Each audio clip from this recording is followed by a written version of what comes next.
anybody out there listening that wants to look better, feel better, perform better, however they are, you don't need to spend $1 on technology. You don't have to do a single supplement ever to perform phenomenally well. That is 100% fact. We have the richest athletes in the world. I coach the richest executives. We have unlimited funds, and we still do the very basics the overwhelming majority of the time. And it's all about, can you be... Dr. Andy Galpin has spent 20 years studying human performance and working with gold medalists and pro athletes. In this episode, he breaks down what really works for sleep, recovery, fat loss, and performance. One of the biggest epidemics we're seeing right now that nobody's paying attention to is, and this almost exclusively targets females. If you want to be amazing at 90, that starts with being amazing at 28. Bad sleep is directly correlated to what? People that work 3 to 11 p.m. kind of thing, 5 to 10x increased risk of erectile dysfunction. The biggest thing you can do for your sleep if you're overweight is to healthy people move, full stop. Hi guys, Kate here. Thank you so much for tuning into our conversation today with Dr. Andy Galpin. Your support helps us continue bringing you inspiring conversations. So please hit that subscribe button and let's get into our conversation. Today we are joined by Dr. Andy Galpin. Andy is an expert in all things human performance and exercise. He's worked with some of the top athletes in the world, from Olympians to the MLB. Andy, you are described as an exercise physiologist. Can you explain to us what that means?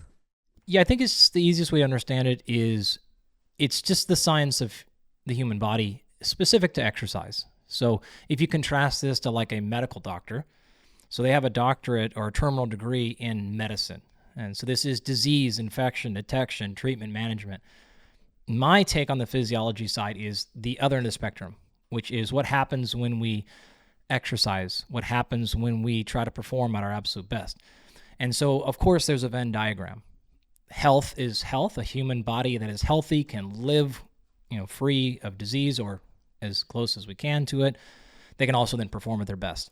But then there are also certainly some fringe cases in where the same exact information and the same perspective is different depending on if you're looking at it from that disease prevention, treatment, management side of the equation or my side, which is the human performance angle. And how did you get into this? It was an easy way to not have a real job. I grew up in the country and my parents were super supportive, and all they really ever said was, we just want you to have an easier life than we had. And so they pushed my siblings and I to go to college. Not that there's anything particularly magic about college, but for us, like, no one where I'm from went to college. I didn't know any scientists. I didn't know any lawyers. I never met anybody like that ever in my life, really. And so they just wanted us to have an easier life than them. And so I was a pretty good athlete in high school, and I had the ability to play college football. But I knew I wasn't going to go anything past that or even close. And so as a college football athlete, I had a kind of two things in my head. One being, I'm not good enough to just show up and be better than everybody. And so I need to figure out how to train, how to recover, how to do all these things to be the best I can be. Because if I don't, I'm not going to play. But I was good enough to where there was no light at the end of the tunnel, right? So if I wasn't so far behind the pack where it's like, hey, no matter what you do, you're never going to play. So I had the incentives there to just personally say, like, you want to be one of the few kids ever from your school to play college football. Like, you better do everything right. And then going back to my parents, it was, how do you then find this into a profession and a career? And, 25 years ago, this field wasn't a thing. You couldn't get terminal degrees and PhDs and this stuff, really. And so I just looked at the field and was like, okay, I don't want to be a sport coach. I don't want to be a football coach or a baseball coach. I love those things. And then strength and conditioning as a profession was around and it was emerging, but it really wasn't there. So I dabbled in that, and I realized I can't be a full-time trainer. I can't be a full-time coach either. And so I just kind of figured, well, I know enough about these things, but I don't know enough about the science of it. Why is this stuff happening? I can learn protocols and things like that, but the science side intrigued me. And part of it was because, again, I didn't know anybody that did that. Science was such a glamorous thing where I'm from because we're all just a bunch of loggers and farmers. And I'm like, a scientist? Okay, that's great.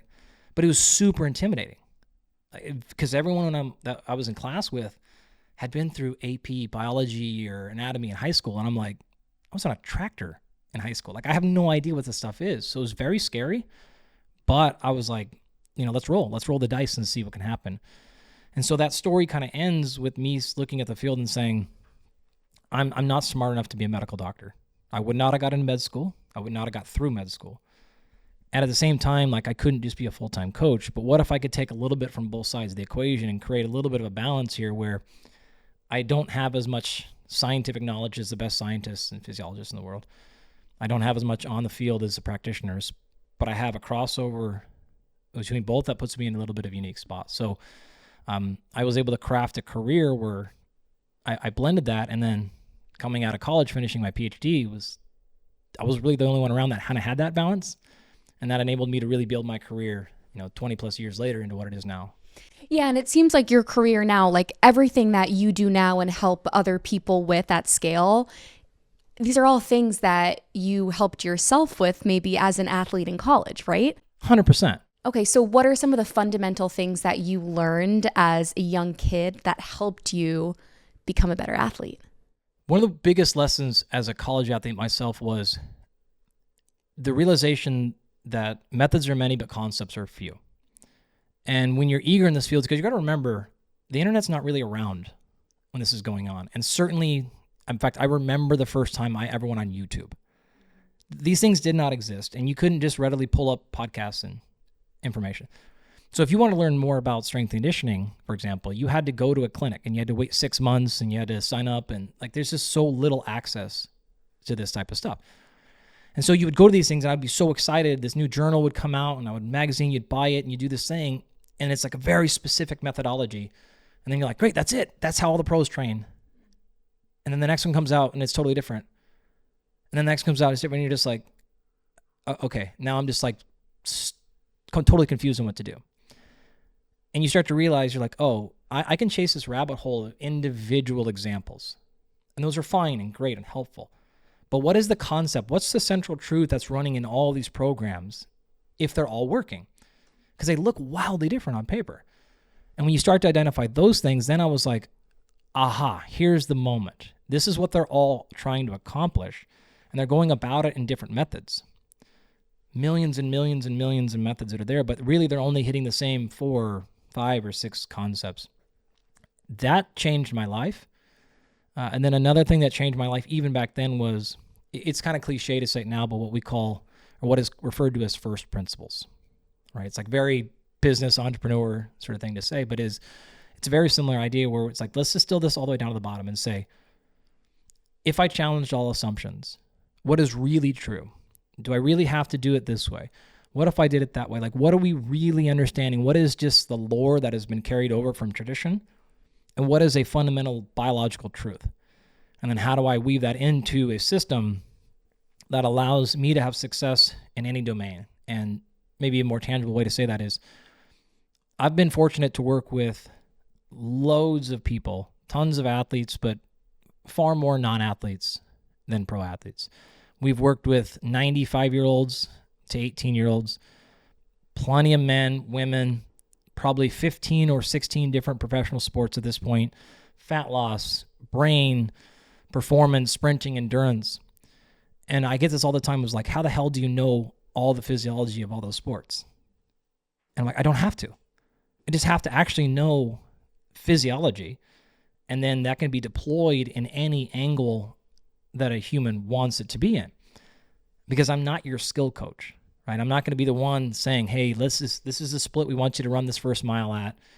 This is the technique we want you to be. I don't do that part of the equation. What I would do is look at the physiology and say, what's the constraint here?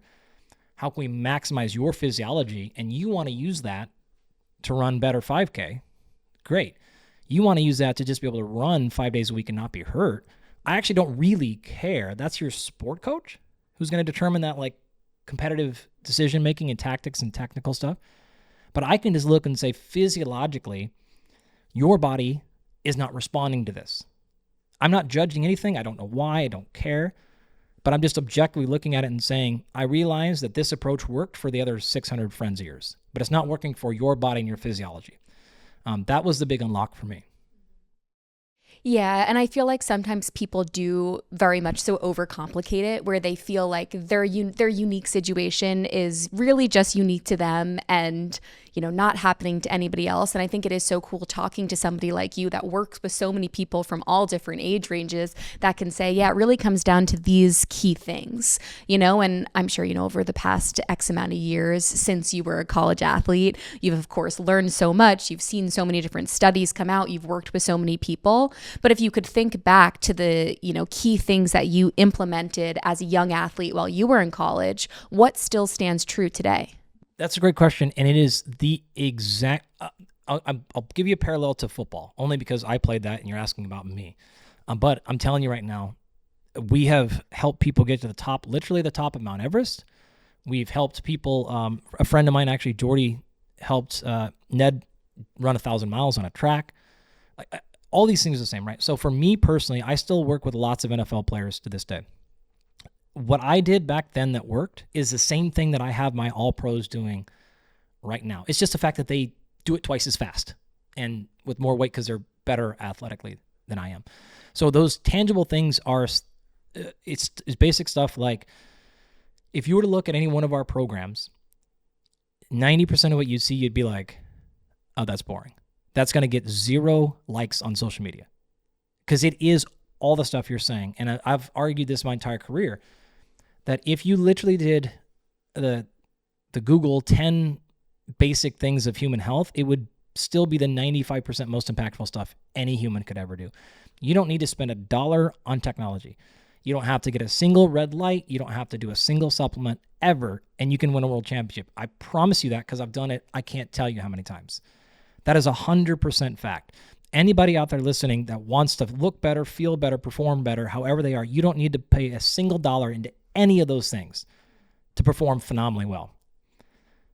At the same time, there is some legitimate rationale to do some of those things if you want. But I don't want people to ever walk away thinking the only way that I can be a better human is spending a ton of money. The tried and true things are a damn good reason why they're tried and true. And I'm telling you again, we have the richest athletes in the world. I coach the richest executives and all those people. We have unlimited funds for many of the people I work with, literally unlimited. And we still do the very basics the overwhelming majority of the time. And it's all about, can you be consistent in those systems, right? So we have to identify, and I know I'm being like very high level and not giving like tangible examples, so maybe I'll sort of stop and we can give some direct examples. But it really is the honest truth, and I'm saying it this way because this is not theory. This is what actually happens behind the curtain for a lot of these people. Tell me the constraint. Constraints, for example, we have elite level athletes, the highest in the highest sports, that are alcoholics. Great. And they tell me the constraint is I'm not giving up booze.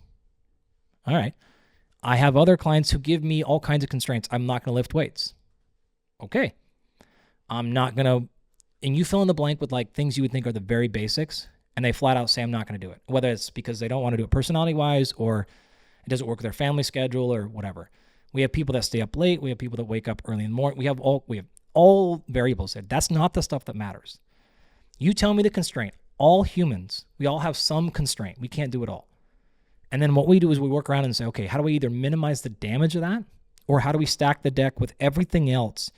So if you're going to be, and you're saying like, I'm not going to stop drinking. Okay, fine. Where will you give me more consistency? Where can I push you to do something else?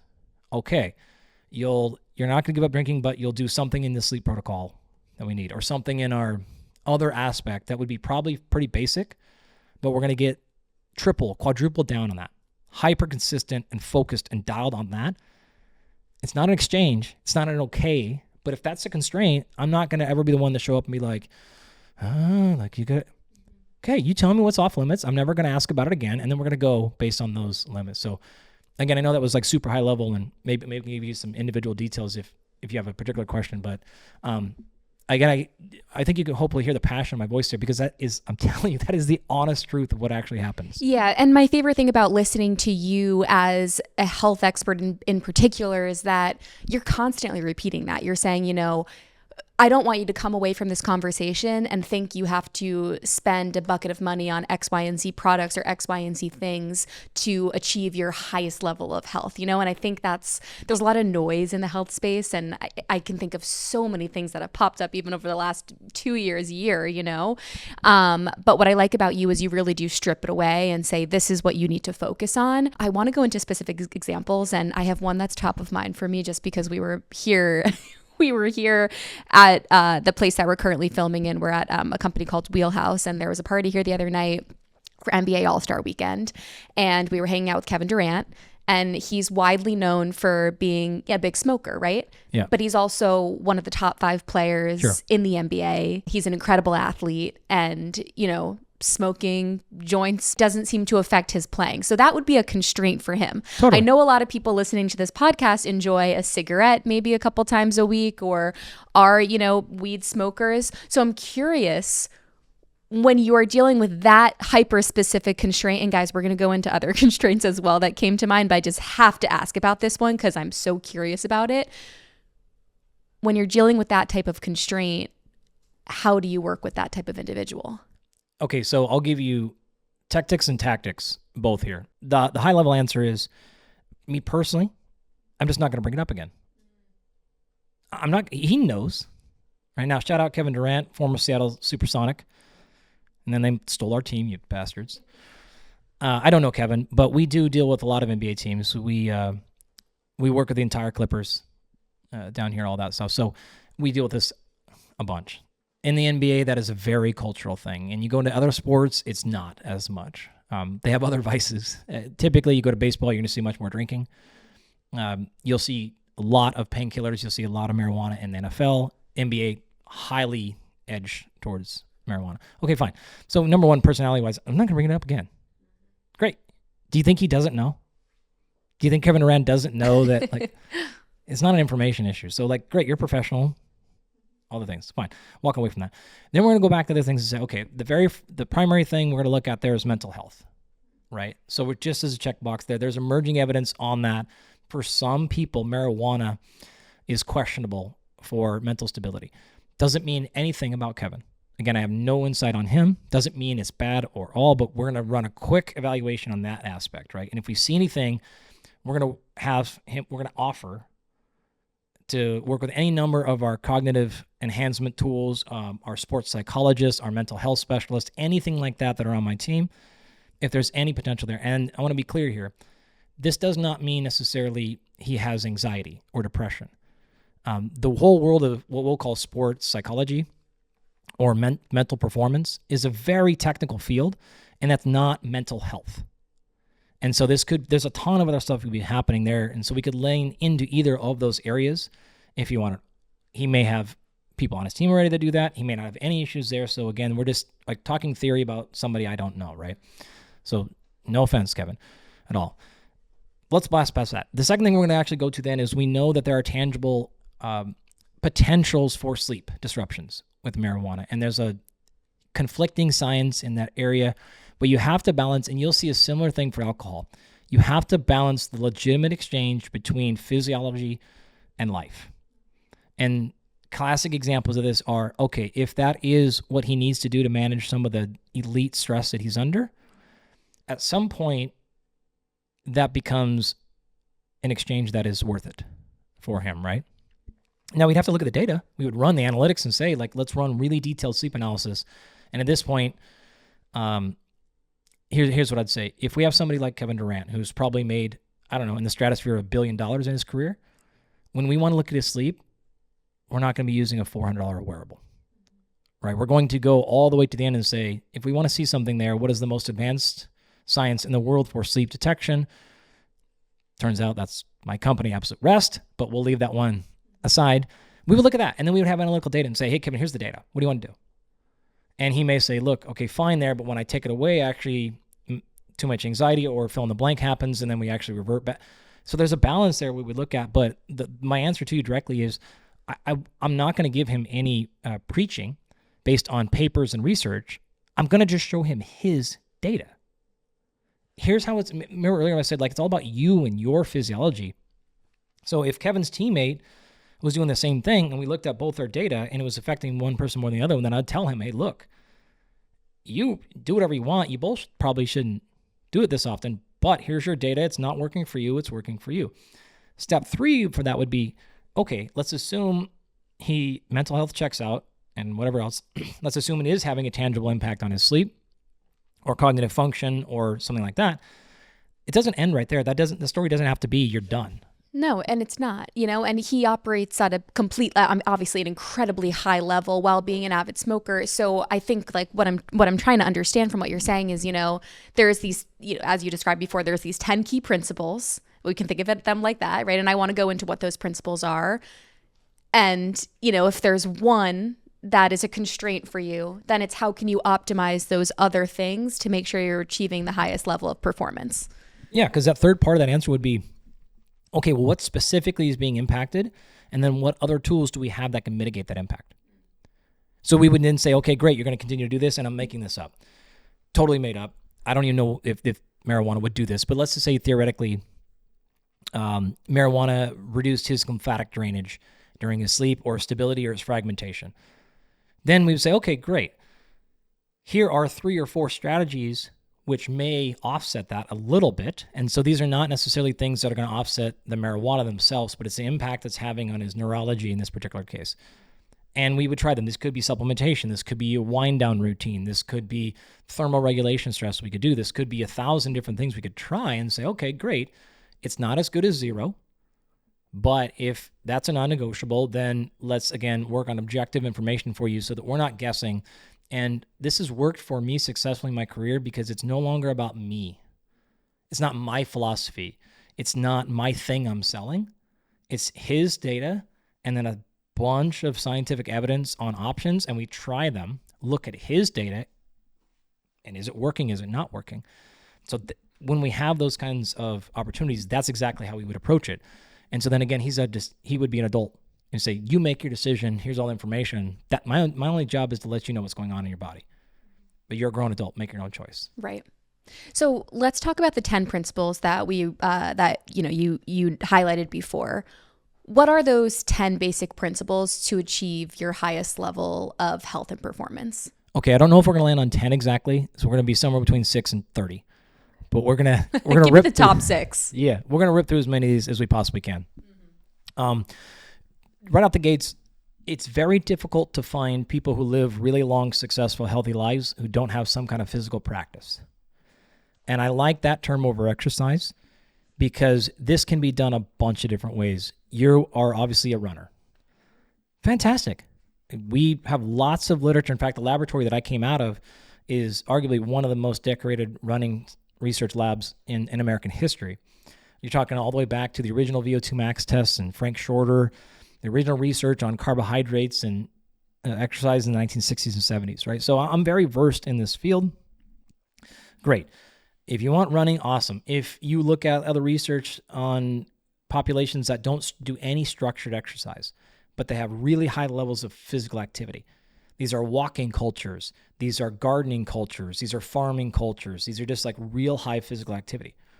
You do the inverse and you start looking at what I generally am a little more biased to, and these are cultures that are lifelong exercise, weightlifters, strength trainers, resistance exercisers.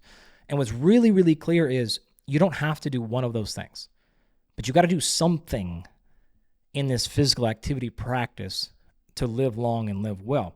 You could do combinations, and this goes right back to our methods versus concepts. Their methods of physical activity, infinite. Concepts, though, healthy people move. Full stop.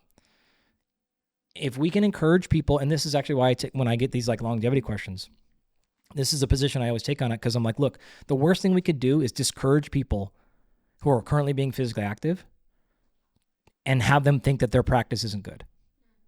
That's the worst thing we can do for a society that on aggregate doesn't move at all. We need to promote all forms of physical activity and not nitpick down and discourage people who are like, dude, it's everything out of my energy and my time, my money to get to the gym 3 days a week, and now I'm being told by this person that it doesn't work or it's bad for me. It's a terrible, terrible thing to have happen. There is some nuance there, but the baseline should be as much physical activity as we can in as many people. Past that, there's some details, but that would be answer number 1. What is the nuance? So there are different aptitudes that we get from different styles of physical activity. And I like to differentiate physical activity from structured exercise. I kind of said that, and I'll walk you through that. Physical activity is your step count. It's your movement. It's your standing or treadmill desk. It is if you have a lifestyle, a job, a vocation that involves movement. Some of us do, some of us don't, right? If you are a construction worker like I grew up and you're building roads, I didn't need to do any zone 2 cardio because my step count was 40,000 steps a day or some absurd thing like that. So in those particular cases, my wife spent 17 years as a preschool special ed teacher. Like she's chasing 3 and 4-year-old autistic kids around. She needs no more baseline physical activity in her life. Others are different. Now my lifestyle is like, of course, you're at a desk the whole time, right? So I have to, at this point in my life, when I didn't have to earlier, I have to re-engineer physical activity. I have to get steps. I have to get movement. I have to put that back into my life. The other bucket is structured exercise. And we have done some research on lifelong exercisers. I went to Stockholm, Sweden, and we did a study on 80 and 90-year-old cross-country skiers. So these were people that were world champions in the 1940s and 50s, and they were still competing in the Vasaloppet. Apologize for my mispronunciation, Swede friends out there, but it's like their version of the Boston Marathon. It's the average person finishes in around 4 hours. The elite are 2 hours and kind of change. So like a rough equivalent there, but huge participation numbers. But it's the skiing version, right? So these people are on year 50, 55, 60 of consecutive competing years. And we've compared those to age-matched controls back here in the States. And we can go through sort of the data on that, but incredibly healthy, obviously. I haven't done this, but other groups have done similar research on that exchange for strength training individuals, people that have been lifting weights for 30, 40, 50, 60 years and done really little to no structured cardiovascular exercise. In my lab, we've also done research on twins. I'm a twin, just saying. Are you really monozygous? What'd you say? Are monozygous, like identical twins? No. Okay. So then you have a sister. Okay. I have a brother. Brother. Okay. But I don't count in this study. Well, the brother would have gave it away. Okay. Okay. Would have been hard to be a monozygous brother and sister. Right. That'd be difficult. So monozygous means, why we ask identical, is that literally means you're a clone. So like you and your brother, you could have been born 3 years apart. It wouldn't have mattered, right? You happen to be born at the same time, but you don't have the exact same genetic profile. You're quite different, right? Obviously. If you would have had a monozygous, this literally means the exact same egg is split into 2 and you have the replica of the DNA. Why this matters is, now this functionally tells us any difference between you and your hypothetical monozygous sister that doesn't exist is simply due to lifestyle, because we've controlled for genetics. Now, if there's differences in your brother, I wouldn't know if that's because of any gene you have inherited or lifestyle, right? I have 2 confounding variables. So in our monozygous twin study, we found twins that had the exact same DNA, but had 30 plus years of differing exercise habits. And I'm bringing this up because now we've got all 3 edge cases. We've got the lifelong endurance exercisers who don't do anything else. We've got the lifelong lifters who don't do anything else. And we've got twins here in the middle that have very specific controlled for DNA, but differences in lifestyles. So we can use data sets like that to start coming up to conclusions and saying, okay, what do we know about people who, let's say, only do endurance exercise? Well, in this particular study, we had somebody who was 92 years old at the time, and his VO2 max was 38. That's about what you'd find in an average college man. Wow. It's really extraordinarily high, right? And in fact, officially, unofficially, that was a world record. We think we set, this is many years ago. But I've still never seen data on a 90-plus-year-old having a VO2 max that high. But when we start looking at things like muscle strength, they weren't any different than the age-matched controls. So one could say, had those people added strength training, they might have been a little more well-rounded. But Kate, it's pretty hard for me to argue they weren't healthy. Like they're 92 and running a VO2 max test and competing in racing events. So if I look at it on paper, I could say, yeah, maybe you're missing some physiological attributes. But like the eye test says, you're 92 years old living by yourself and still competing in races. Like how much healthier does one want to get. You would do the same thing on the other end of the spectrum, by the way. If you look at the data on lifelong lifters, you'll see the same thing. You'll see their VO2 maxes aren't as high. They sometimes have a little more body fat. Their lipid profiles and like other cardiovascular metrics, resting heart rate, blood pressure aren't as good. But their muscle quality is outstanding. Their muscle power is fantastic. Their balance, their coordination, elite. So then I can make the argument the other direction too, which is like, do I really have to have my VO2 max as high as possible to live long? Well, no. I obviously don't have to. With our monozygous twins, in this particular case, we saw almost an identical mirror of this juxtaposition, where the endurance training twins had all the classic cardiovascular responses to endurance exercise. Less body fat, better blood lipids, better resting heart rate. Like all these things were better. Very low muscle power, very low muscle quality, as defined in lots of scientifically different ways. Okay, so I think we combine all the data and say, here's what we can walk away from this from. If you're a runner and that is your jam and your physical activity is up and you got no other deleterious health things, I think you can live a really long, healthy life, not just a long life, but a long, healthy life at as high as function as you want, as long as you stay consistent, as long as you stay, moving and hopefully progressively overloading all those things. I think you can do it the opposite way too. If you're on that lifting side of the equation, or you like, the higher intensity stuff, or you like sports, because I could give you the same sort of data from athletes, competitors, right? Surfers, things like that. I think if you were to put me down and say, you're building an AI system that's going to automate human physiology, most scientists would argue you're going to want a combination of strength training-ish kind of things and endurance training. But again, we have data that suggests people live really long, high-functioning lives, hedging really far towards one or the other. And so I'll go back to a little bit ago where I said, number one, the first stop on our journey is we cannot discourage physical activity. I don't want to take a lifelong runner and go, if you're not lifting weights, you're catabolic, or you're like, these are just not good approaches for the average person. If we get to that next level of nuance, then we can say, would love for you to add once, maybe twice a week. Can I get you to give me twice a week of lifting some weights? I can make a cogent argument that might be a little bit better for you long term. And I would do the same for all my lifting buds, right? Like you're in the gym 5 days a week, you're out of breath tying your shoe. I think I can make a pretty strong argument. We probably need to beef that up. But the last bow tie I'll wrap on this is that doesn't mean you have to do all that right now. We love to look at health and physiology over a lifelong spectrum.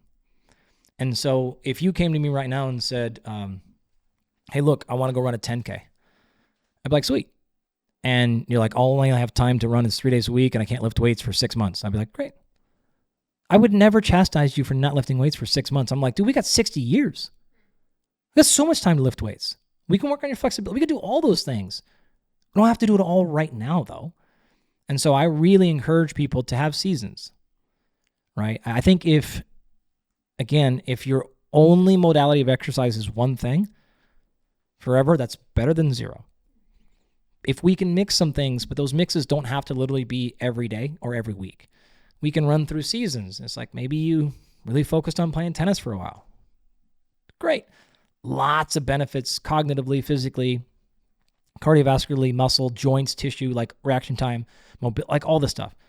And then we swung over and you got more into spin class. Dope. And then you got we can play things where we don't have to lock into something the entire time and have this optimal routine for 60 years. It just generally doesn't last that way. And I really like that you have established that differentiation, because I think, especially living in cities like Los Angeles and New York, we're around so many high achievers, especially with social media. You see people taking whatever form of exercise they do to the extreme. Yeah. And I like how you're saying you don't have to take it to the extreme. You don't have to always have a perfect amount of exercise variability in what you do. And I am a big believer in just getting outside and moving your body in whatever way feels comfortable to you. You know, I've been a lifelong runner. That's always been my choice of movement.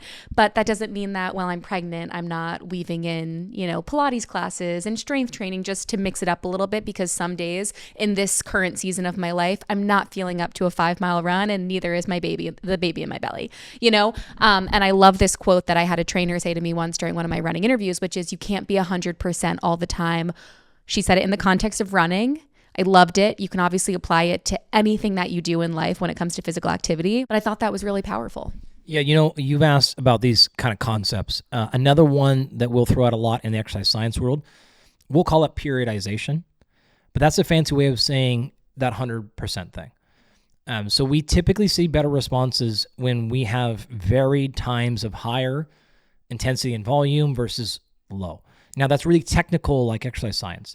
Where that can land in the personal life is we will use a system that I call the quadrant system. In fact, I got it from a friend of mine who's not very far from here, Kenny Kane, Oak Park here in Santa Monica. So the quadrant is, I could walk you through it, but it is a basic way of saying you got 4 areas and you got 10 total points to distribute among those 4 areas. How do you want to allocate your energy? Now, what this can look like is everything from saying, this year, I'm going to dive hard into Pilates. Doesn't mean you're doing 0 of everything else. It's just, this is our primary thing. So if it comes down to schedule or fill in the blank, and you don't have time to do your lift and your Pilates, you know you're going to go to Pilates because we've centralized a focus, right? That can be a year, that can be 6 months, that can be a quarter.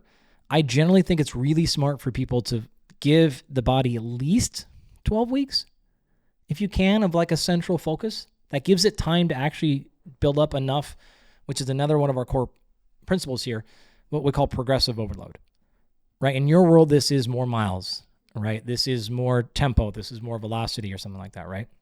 Depending on what you're doing. But it's the same thing else. Like, okay, maybe you go from Pilates twice a week and you slowly build up to 3 times a week. And then we realize, okay, we can't just go up forever. That's not periodization. Periodization is kind of up, up, down, up, up, down, up, up, down. So we go, okay, great. This month I'm going to go twice a week.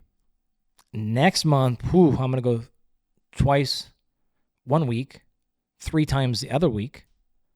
So all I've done is add 2 total sessions in the whole month, right? I'm not going to go from 2 sessions a week to 3 sessions a week because I'm actually have given that's a 50% increase. And then what am I going to do? Go to 4? Like, it's going to be hard.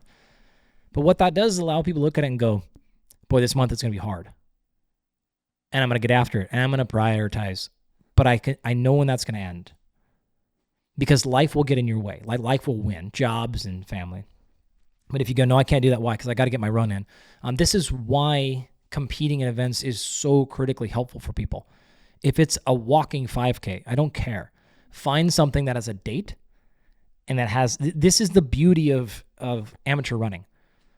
You sign up for the event, you buy the program, you just follow it. It has a progressive overload. It has easier days. It has back off days, hopefully, right? It has all those things, and it leads you to an event, which is a culmination, and I can go, okay, great. But you're not sitting here thinking, I got to run 80 miles a week the rest of my life, which some of you wackos are like into, right? Totally. But many people are like, it's too daunting because of the time.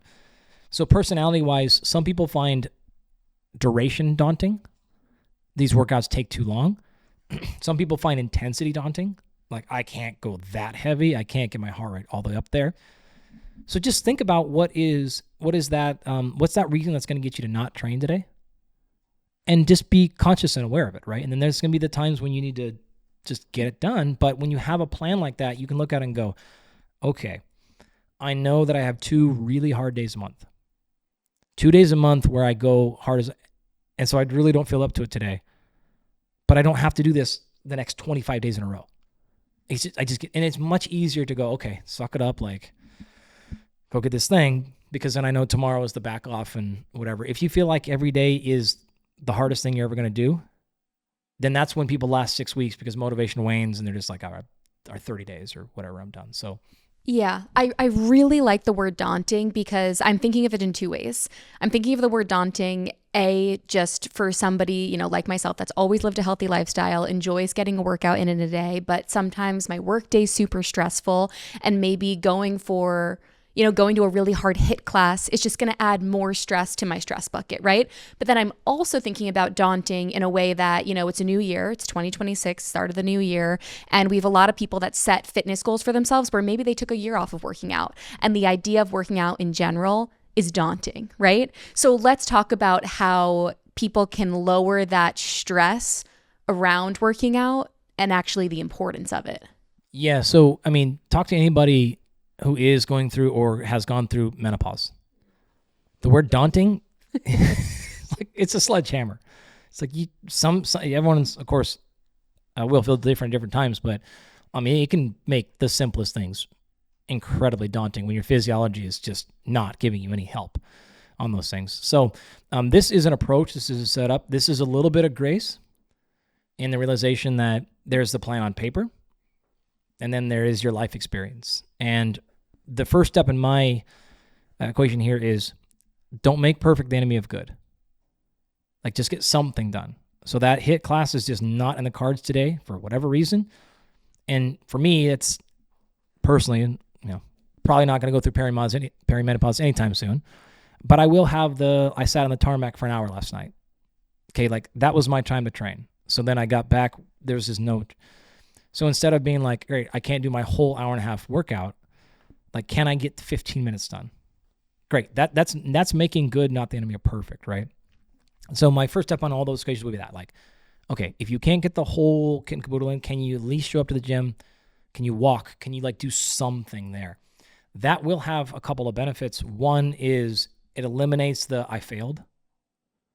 I got nothing done. Some people that is a negative spiral. Others it's not, but for those people, let's check that box. 2, you get some movement in. 3, you actually will see however you want to define stress, you'll often see a stress reduction in that act, physiologically itself. And so if you ask directly about how do you reduce physiological stress, that would be one of them. Low level of physical activity can be a really good way to do it. So that would be my honest answer of saying that tactic right there.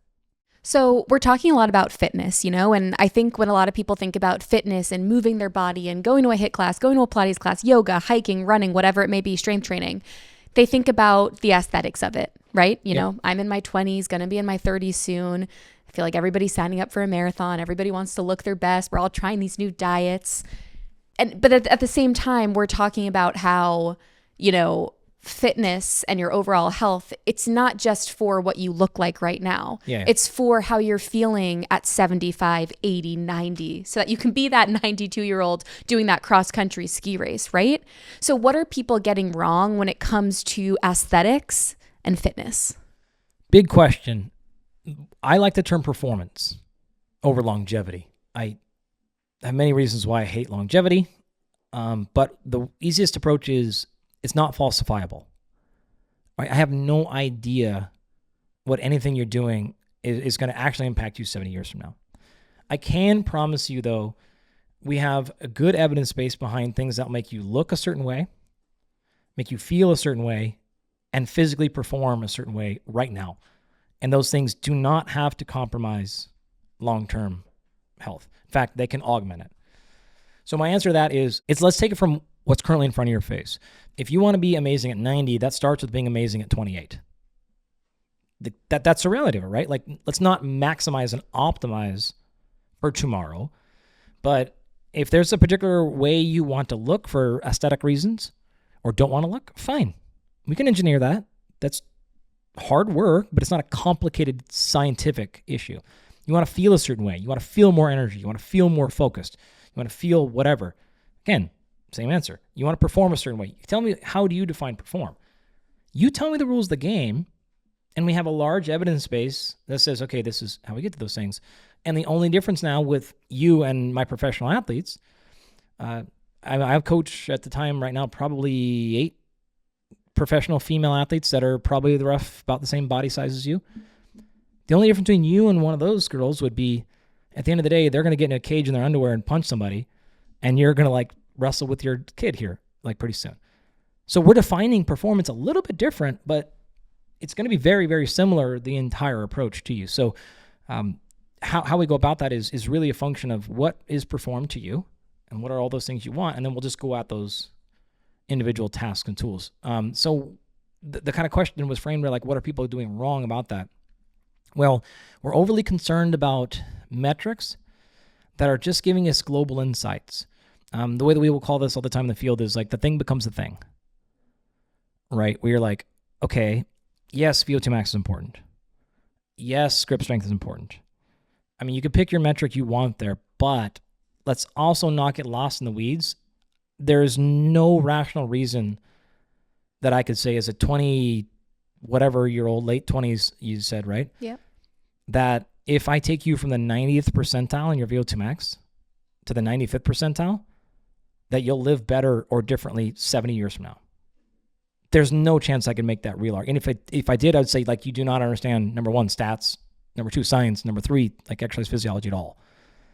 So we want to use those things as information, as guiding lights, and saying, hey, look, there are some core physiological principles you need to be at, but we don't want to let the thing become the thing where we're like optimizing for a correlate, right? We don't want to do that stuff. So that's why I will, go right back down to what I'm saying is like, before I'm worried about like you, and here I am like coaching you right now, sorry, but before we're worried about you at 90, like what anchors do we have right now?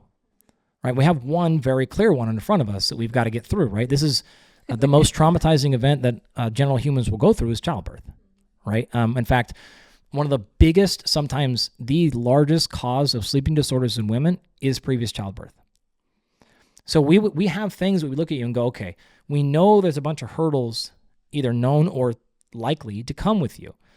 I'm not worried about any of those other metrics right now. Like I'm worried about you getting through this, your pregnancy and birth, and then post-mom care, all those things that generally get very little information on that. And let's get you back and let's make sure none of these things that are going to be a problem 50 years from now don't happen right now. And then we'll worry about those things later because if we skip those things and we start worrying about, your grip strength and like, hold on, like we got bigger fish to fry right in front of us that are going to make a much bigger impact on you. Can you quantify grip strength and how is it a lead indicator for dementia? Yeah, grip strength is a favorable scientific measure because it is easy. You have a very small device called a hand grip dynamometer. I don't really have to explain to you a lot of technique. I don't have to warm you up. I don't have all these limitations. It's consistent across everywhere. It's cheap and easy. So because of that, we have tons and tons of data on it. There isn't anything especially magical about hand grip strength. It's more of what I just described of why you'll see it consistently as one of the lead predictors of all-cause mortality. You mentioned dementia and Alzheimer's risk. You'll see it in that research as well. We've published work in this area looking at national databases and saying, hey, like, look, we're actually seeing these kind of markers will predict risk of cognitive decline more so than even things like education can do it, right? But again, you're looking at it more of like a proxy of overall health than anything else. One of the things that is emerging rapidly, and I probably have seen 12 to 15 papers in the last few months on this, looking at things like hand grip asymmetry. So you have not only overall weakness, but the difference between your dominant and non-dominant hand, or your right hand and your left hand, which are subtly different there, that actually may be more relevant than your overall strength. Now, some asymmetry is normal. Some of it is even advantageous. But when it exceeds 15 to 20%, and that number is not completely dialed yet, we're still working some of those things out. But when you see these large discrepancies in symmetry, now we're starting to see this as potential indicators of neurological decline. And that's where you're going to see that tie into things like cognitive decline, dementia, Alzheimer's, potentially Parkinson's, and things like that. So that's an emerging area. And I would probably say, I'm making this number up, but I don't know, 90% of the research there is not causal yet. So it's simply looking at databases saying, wow, the people that had the worst cognitive scores or fill in the blank for bad thing also had the lowest grip strength or also had the highest level of asymmetry. So the causal link is there. There also have been plenty of trials that have actually pre- and post-tested them. But the vast majority is just simply saying, hey, there's an exchange there. And so you have this conflation of information because you're like, well, is it just the fact that if you're stronger, you were generally healthier? Did you probably engage in more high-level health exercise practices? Did you have access to better health care? Like, there's all those things that go into it, which is true. But there's still room there for it saying, okay, well, there's also something to the fact that we know physical strength training requires a bunch of neurological input, and there's a ton of neurological adaptations that happen with strength training. Neurology is your central nervous system. That is your brain. And so we can see the neuroplasticity happening with exercise, which is very, very well demonstrated and documented. And so I don't think that necessarily even needs to run out and like change all your exercise to do grip strength training only. But I think as a quick prognostic, as a cheap, high-level test, I think it's a reasonable starting place to pay attention to, again, not only the overall strength, but the level of asymmetry.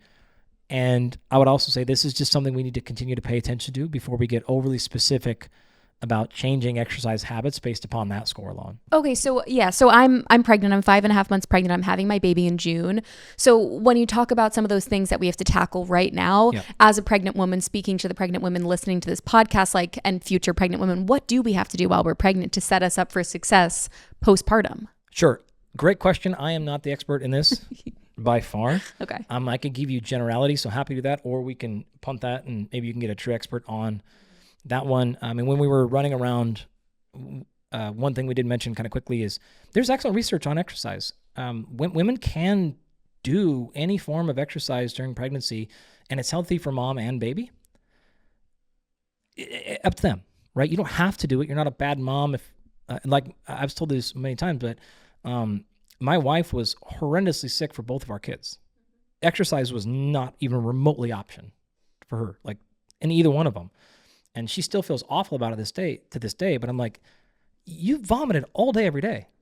What exercise? Like we were trying to eat. Like drinking water without throwing up was like a win, right? So I want anyone to feel bad if you can't do it for whatever reason. But I do want you to know that you don't have to be worried about it as like a bad thing for you or baby. Strength training, endurance exercise, high intensity stuff, lots of evidence now those things are generally safe for the average person. Work with your OB and all that stuff. But categorically, we don't have to generally worry about those things. And if you can do it, good thing to do. Yeah, no, I like your perspective on it. And I like hearing that experience with your wife because one of my best friends is also pregnant. She's due pretty much any day now. And she is having the exact same experience where she's been sick the entire time. And her biggest focus, same thing that you said. She couldn't eat anything either. Yeah. The worst nutrition my wife has had her entire life was the 2 times when she's pregnant. She couldn't eat anything. Terrible. And then the good news, if you're experiencing that, is that babies are parasitic and they are going to take from you what they need. You want to know something wild? So Natasha couldn't eat anything when she was pregnant. The second our daughter was delivered, like the minute afterwards, all of her cravings instantly switched back to normal. Oh, wow. Like instantly back to the normal foods that smelled good and hated or whatever. And she was like, she had this weird thing where she was getting like this crazy stomach pain from eggs. It would never happen, right? Second one back was like, went right back to it. And then when we had our son, same exact experience. Mm-hmm. So she's like, babe, give me that BLT right now. Parasite is for real.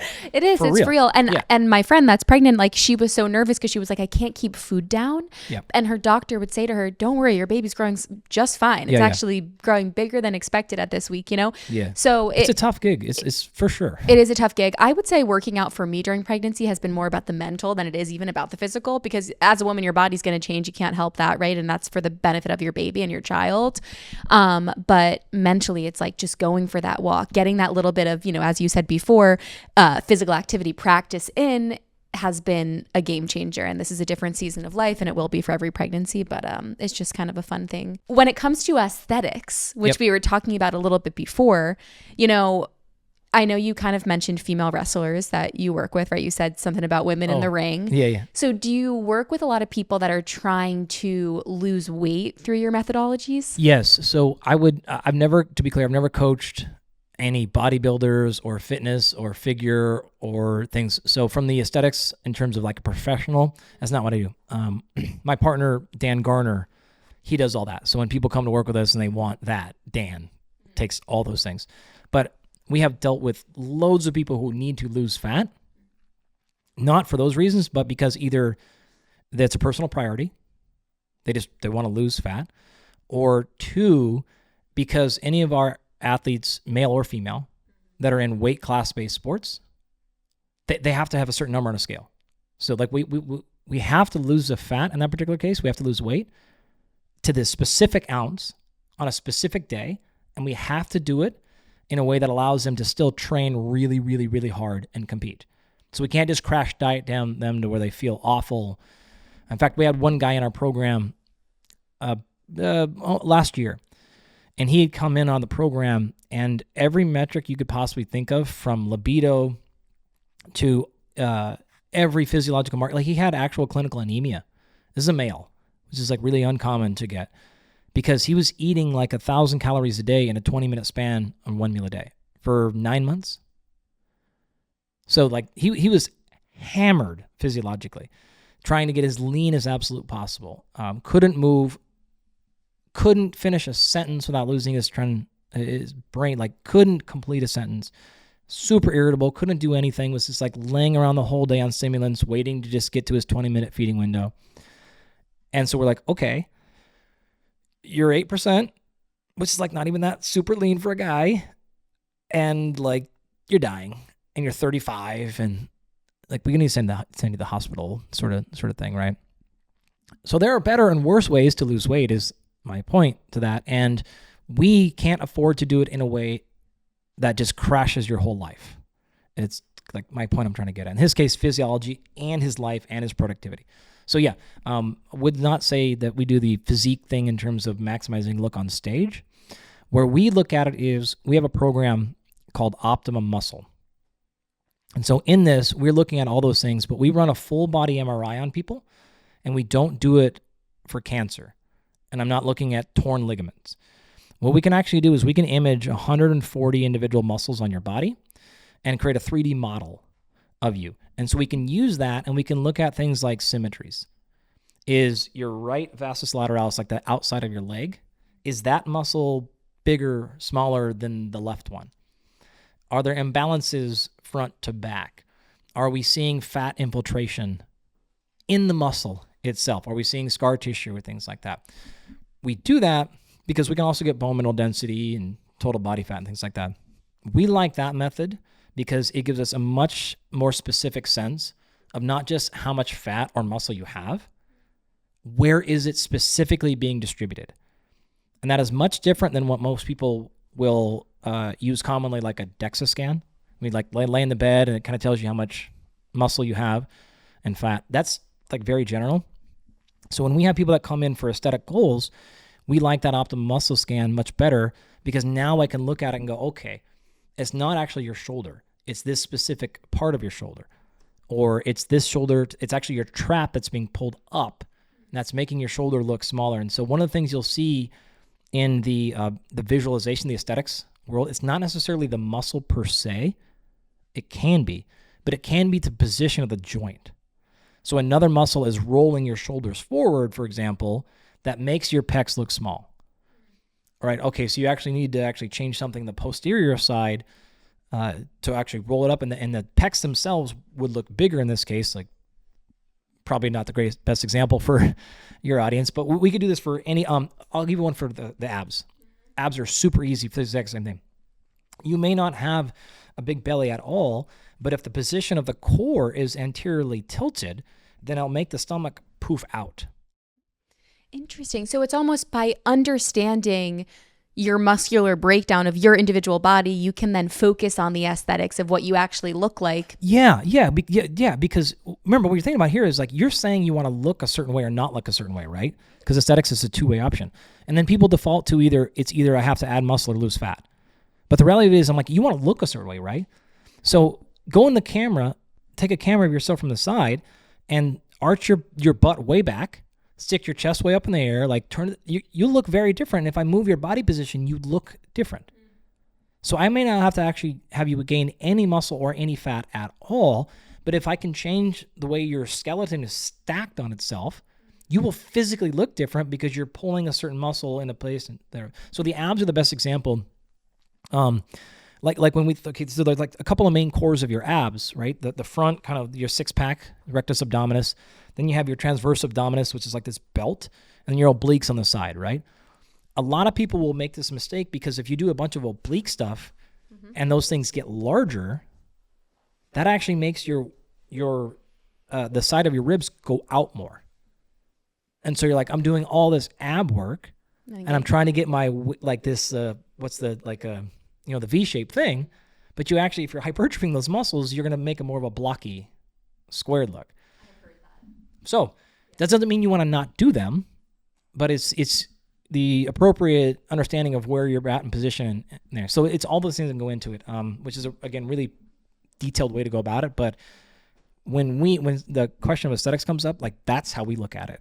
Right.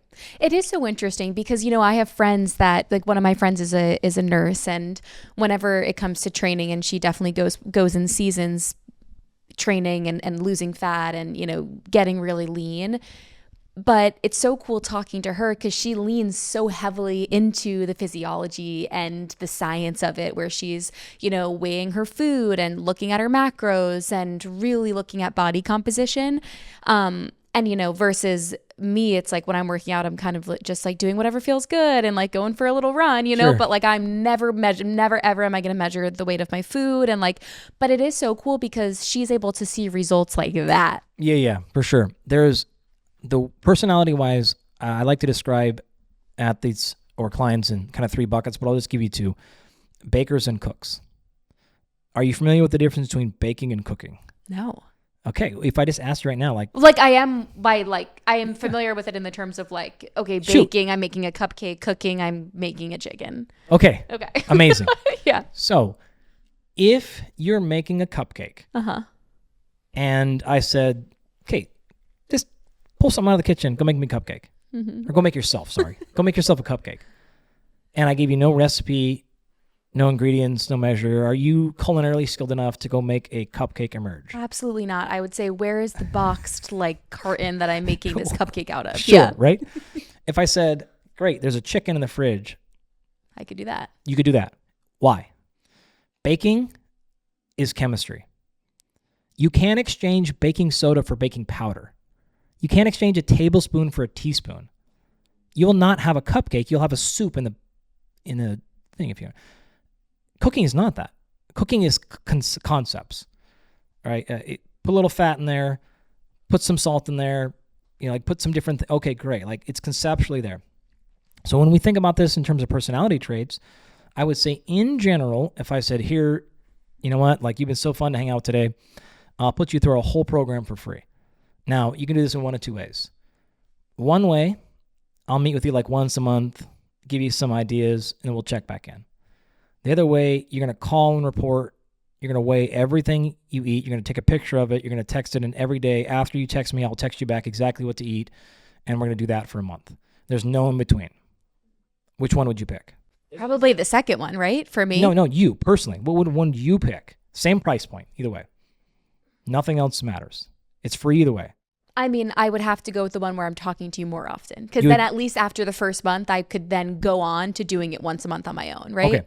So what if I said, though, the second you don't do exactly what I say, you're out of the whole program? I don't know. Okay.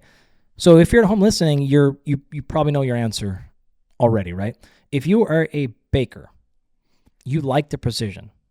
Okay. Now the example I gave you is absurd on purpose, right? Right. But you want to know what's my run today? What pace am I at? What distance am I at? What am I eating before, right? I'm going to weigh out my 9 jelly beans.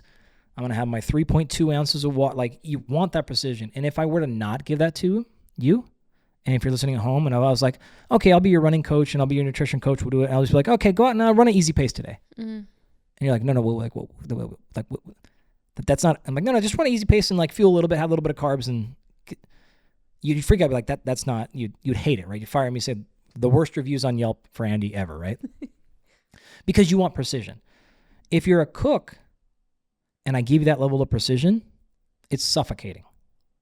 You're like, yo, like I can't do this. It's too much. Like,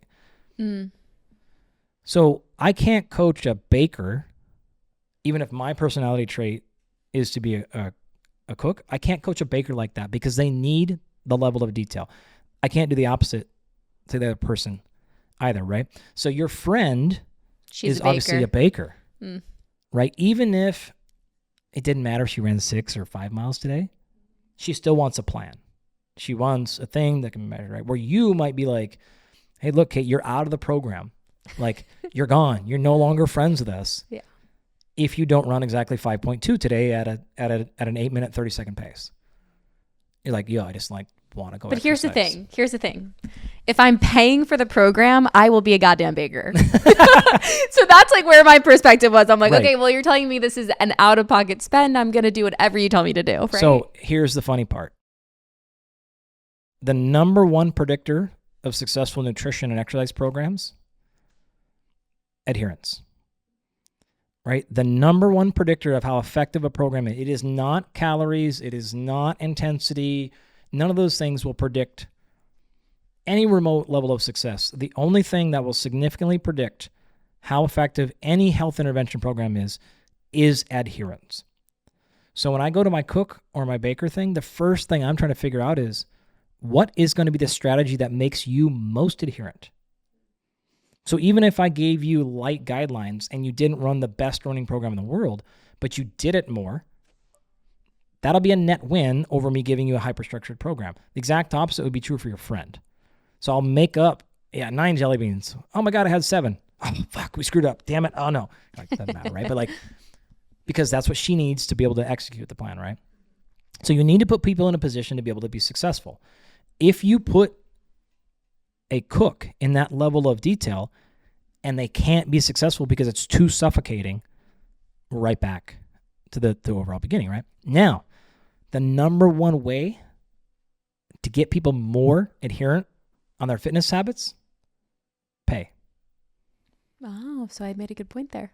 No, you made this is exactly what, if you look at any amount of research from the psychology fields or habit setting, you have to put some skin in the game, right? If you were to throw a free event, giant event, no one shows up.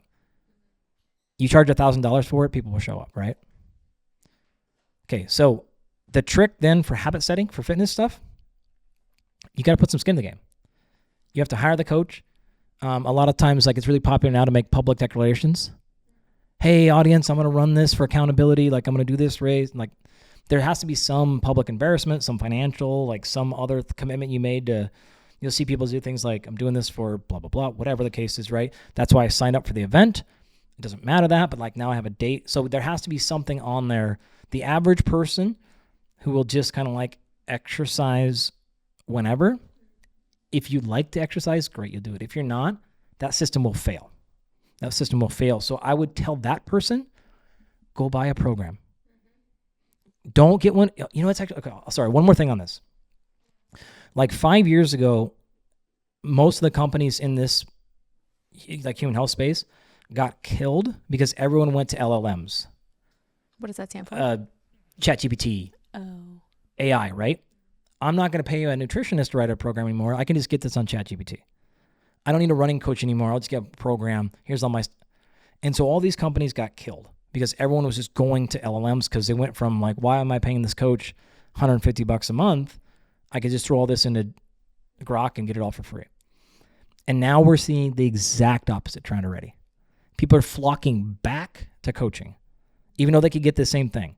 So what's that tell you? Where was the value? It wasn't in the information. It's not the nutrition program.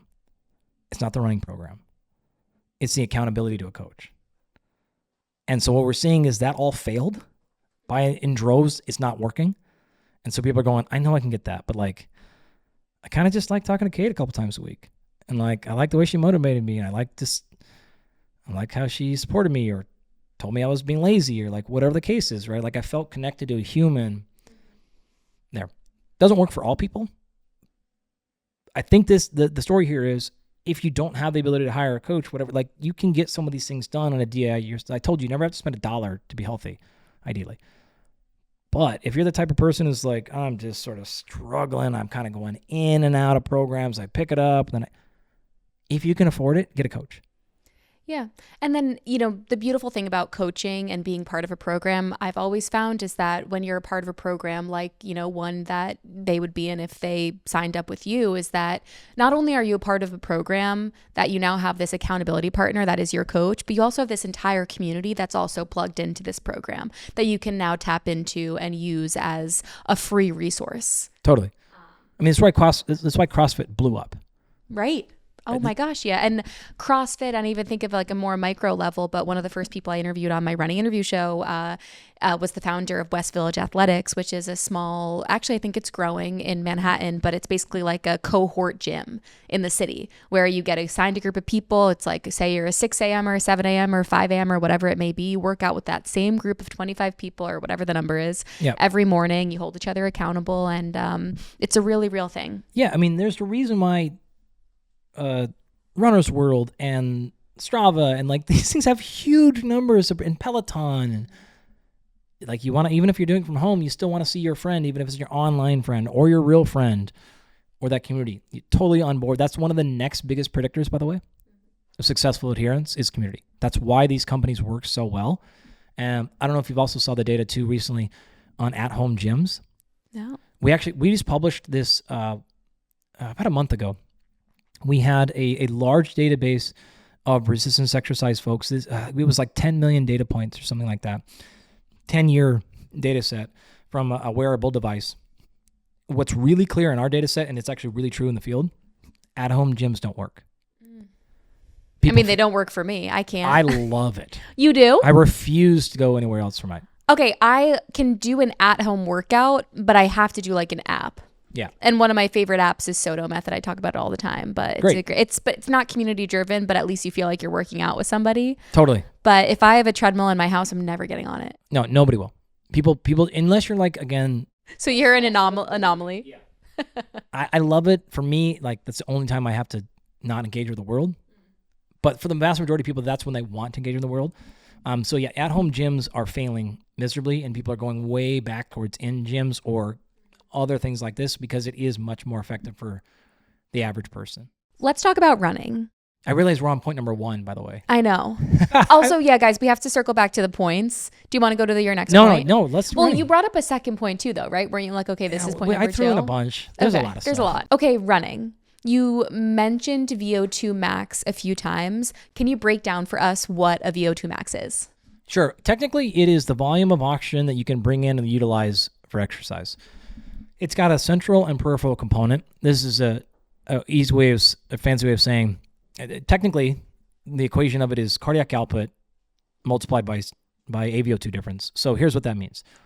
When you bring in oxygen into your lungs, the lungs and the bringing oxygen part is the central component, right? So this is everything from how your diaphragm to your intercostal muscles to your lung size. This will determine your ability to pull in air into the system. Then you've got to put that into and circulate it through the blood. So enter your heart. Okay, so your cardiac output is 2 things. It's your heart rate, how often you can pump, multiplied by what's called your stroke volume. So stroke volume is the amount of blood that comes out per pump. All we've said here is how much oxygen can I bring in, and then how well can I pump that through the body. Right, that's our central. Now the peripheral portion of it is that blood then goes through your circulation and needs to be exchanged at what we call at the level of the tissue. In other words, can we get that oxygen from the blood into working muscle?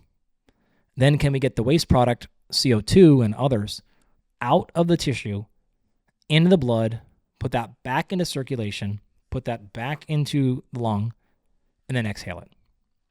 So the peripheral component of it is determined by things like how many mitochondria you have in your muscle, how many capillaries you have, the ability to get blood into the actual tissue itself and exchange it. So there's all these components of it. So at the highest level, again, technically it's cardiac output multiplied by AVO2 difference, which is how much blood you can move and how effective you are at getting oxygen out of the blood and into the tissue, which is, of course, determined by, again, how much air you can kind of bring in. Now, what does it functionally stand for? It's your maximum ability to produce energy aerobically. That's what it is. So I need to be able to bring that oxygen in because anaerobic metabolism doesn't require oxygen. It's independent of it.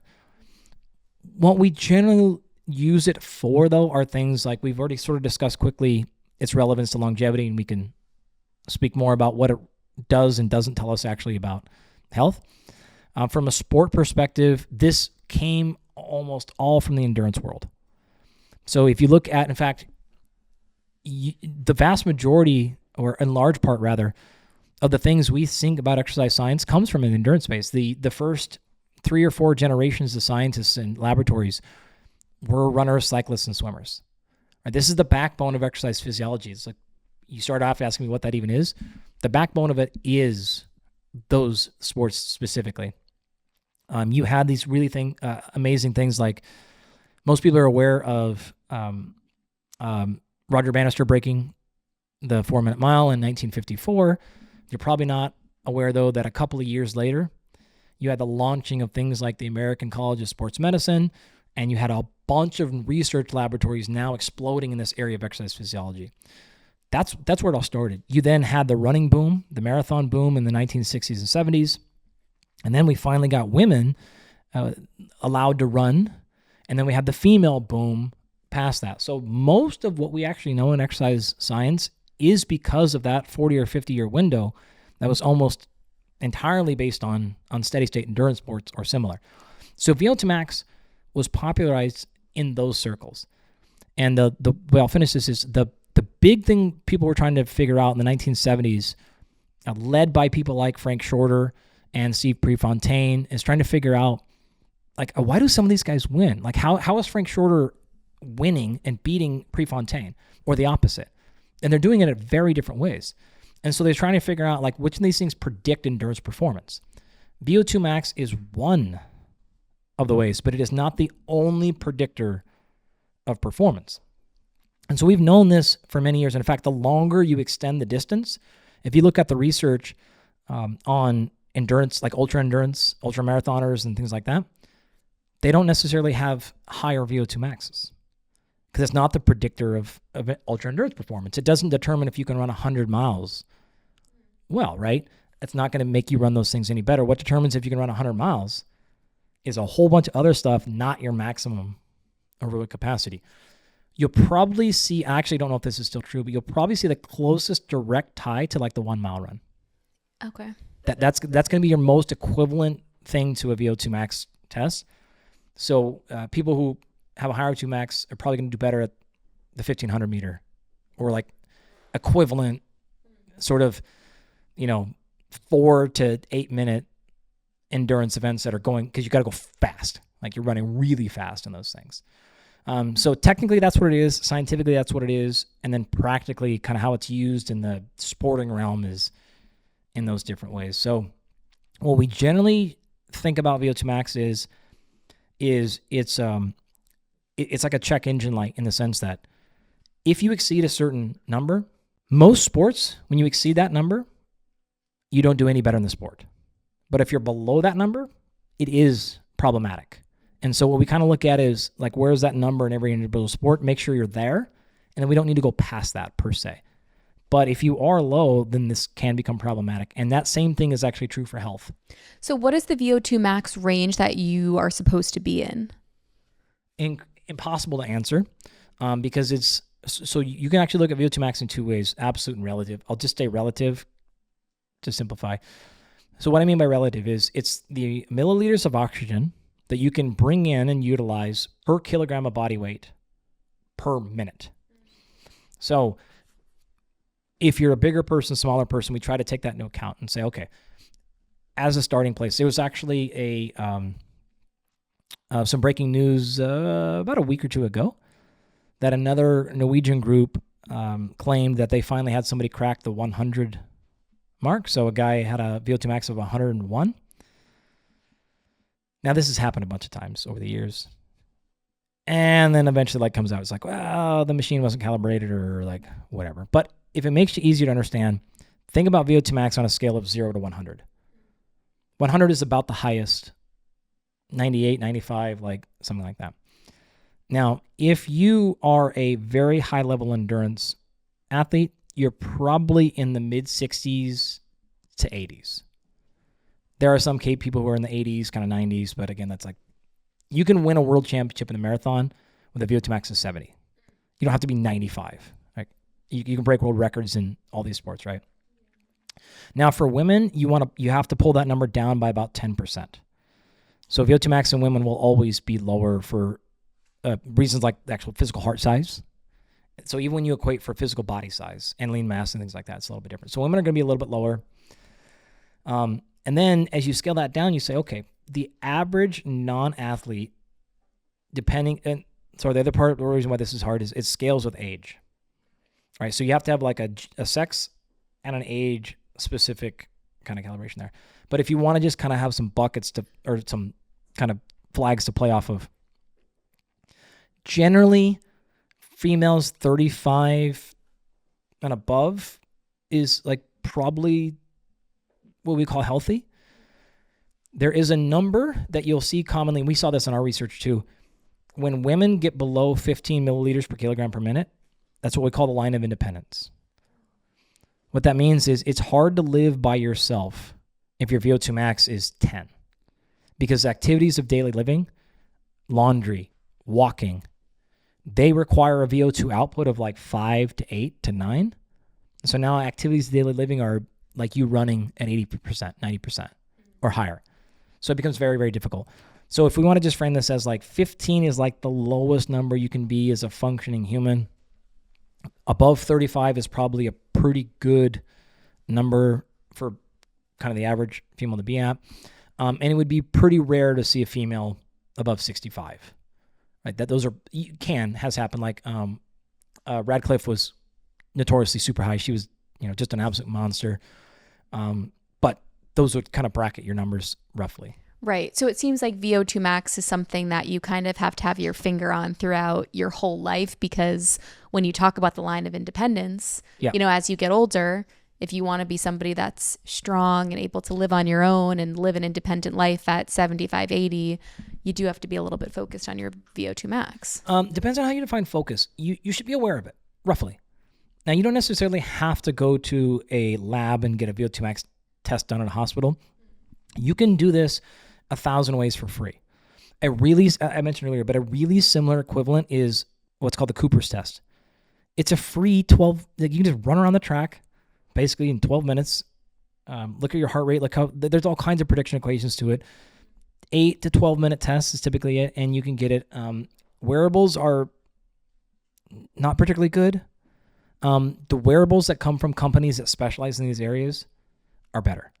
For example, no offense, Apple, but Apple has not been designed to optimize VO2 max numbers, right? So I don't know how accurate your Apple Watch is going to be, but Garmin is like built for athletes and this is what they are. So if you want to use a wearable, you can do that too. And they have all kinds of protocols on the wearables to look at it. You could do, again, a simple run test like that. There are sub-max tests you can do if you're like, I'm kind of intimidated to go like all out. Fine. We can do a 2-minute sub-max test and get a rough equivalent of where you're at. So there's a million ways that you can get, plus or minus maybe 10% of where you're at that don't require you spending $300 and, going to a lab. But you also can.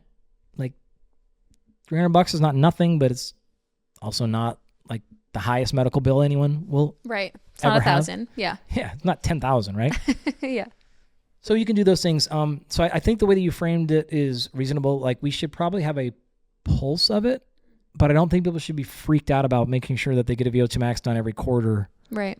Either. Because really, again, it's not the only thing. Just like it is with running, like it doesn't 100% predict, longevity or anything like that, but it is a good number to have. And I'll say it maybe the other way. If yours is really low, that's probably actionable. I would do that. But if yours is high, going from good to great, I'm in for it. Like I'm here all day. Like let's go have some fun. Let's party. Like this is what I love to do. But I can't be like, oh great, that's the most important thing to do with your health is like taking you from the 90th percentile to 95th percentile. Like, that's just probably not a true statement. Okay, but if it is low, Yep. you know, say Yep. you're in your 40s, 50s, and you find out your VO2 max is low, you want to be set up for success going into your 60s, 70s, what are the actionable things that you can do? Great. Phenomenal question. Methods and concepts, right? You can Google a billion methods conceptually.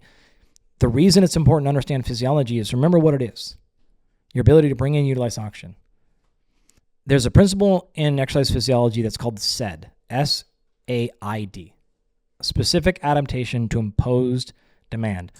All that means, Kate, is if you want to get better at shooting free throws, the most important thing you'll ever do is shoot free throws. If you want to improve your ability to bring in and utilize oxygen, the only thing you fundamentally have to do is practice bringing in and utilizing oxygen. Now, the method that allows you to do it more frequently, or that you like and you can do it, you don't get hurt, those are methods questions. But conceptually, you want to do more low-level activity? Fine. You want to do more high intensity? Great. You want to do it running? You want to do it cycling? You want to do it throwing a kettlebell? Push a sled? You want to play tennis? Those don't actually determine, the heart, it just knows it's pumping. It doesn't actually know what you're doing per se. So these are tactic questions. These are personal preference. These are, what is your whole program? What's your injury history look like? Where you live? Is it nice outside? How much time do you have? So I'll ask you 1,000 follow-up questions and we figure out like a protocol for you. But conceptually, anything that makes you elevate your cardiovascular output is, for most people, going to get you there. I can give you a little bit more of a direct answer. Generally, I think doing at least 1 day a week of sustained low-level exercise, not physical activity, like actual exercise. Zone, I don't really care. 1, 2, like 3, whatever you want to be, 20 minutes. Like, give me 20 minutes of sustained kind of exercise. I don't care if you want to pop on the bike, pick a random little like track event on there. Sure. If you like to clear your head and go for a run, fine. Amazing. Give me that 1 day a week. Then give me something 1 day a week where you get your heart rate up as high as you can manage. And I'll leave it at, again, I hate the numbers here, like, don't matter that much. It's like, get it up to a level that you really don't want to be at. This is very, very uncomfortable. And if you want to do that by going to an activity class or hitting the spin thing, or you want to do sprints, or again, kettlebell class, I don't really care. But if you're in that position where you're like, yep, I think I'm going to die right now. Okay, now you've handled kind of both aspects of the cardiovascular demand. That's 2 days a week. Fill in the rest with personal preference. We call it dealer's choice. Great. You like more of the high intensity stuff? Great, do more of it. You hate it? Fine. You want to do more? Great. Like dealer's choice there. But if you give me one of those once a week each, most people are going to be pretty good for quite some time. Once you get really highly trained, the answer differs. But for your question, for those people, that's going to get most people in the right direction. So when a lot of people talk about running, they also talk about endurance. Mm-hmm. Is endurance broader than just running longer? And is it different than VO2 max? Ooh, tremendous question. Yes. You could split up endurance into like 15 different sub things. Easy example. We talked a little bit earlier about ultras. Your ability to run 50 plus miles. In fact, some of them, I actually just did a whole episode on runner's heart. Are you familiar with? I know that runners have a low resting heart rate. Does that play into this? Yes. So runner's heart is actually this paradox of this really high frequency of elite runners getting heart disease. Oh. Which is like, should be counted. It's the most effective cardiovascular thing we can do for health-wise, but then yet you're also, wham, getting this huge increase in heart disease, right? So there's like a little bit of a juxtaposition, a paradox happening right there. But you see this a lot in the folks that are in like the ultra communities. So your ability to run for 250 miles, 300 miles, or like Ned, 1,000 miles. And actually my friend Ross just swam 1,000 miles around Iceland. Did it in like 112 days, I think. So you're talking on average 11 mile swim per day for 3 months. with killer whales and like all the thing, like it's freezing up there, right? So you can do these things that are not like your VO2 max has nothing to do with that for the most part, right? They have reasonably high VO2 maxes, but if you go to like the Scott Jerkin, it's like the legendary ultra runner, Dean Karnazes, like these guys don't necessarily have huge VO2 maxes. They may or may not, but you wouldn't be able to tell the difference. I don't know what Courtney DeWalt's, I don't know what her VO2 max, I don't know if you're ever done, but you get the point. Like, I have no idea what hers actually is or isn't because I didn't tell you. You start walking that down and you start saying, okay, what about the marathon? Same answer. And you start going down to lower than that and you start going, okay, what about high rocks? What about CrossFit? Now you're actually crossing down into, with the ultras, you have things that we would typically call tissue tolerance. Your ability to run 50 miles is determined in large part by your ability to just handle 50 miles of pounding on your joints. When people DNF those things, it's their toes are black. The ankles blew up, right? Like the joints are just destroyed because the tissue couldn't handle that much volume. Now, sometimes they bonk because of fueling or hydration, but you're limited in those things by that. Fueling, hydration, tissue tolerance. Very few people ever didn't finish a marathon because they ran out of muscle glycogen. I mean, it helps to go faster when you fuel. And certainly if you're like an amateur runner like me, like I wouldn't last the 26.2 because my feet would blow up because I'm not tolerant to that at all, right? So there's still tissue tolerance there, but you're now walking down the line. Okay, your ability to buffer acid. These are not really issues when you're running 100 miles or even if you're running 26 fast, yes. But the average person who's kind of running like the 10-minute mile thing is not happening. You start getting into the higher rocks in CrossFit, and now you're actually looking at things like muscular endurance. So how many repetitions can you do at a pretty decent load? How well can you handle acid buildup? How well can you handle extreme high levels of anaerobic fatigue?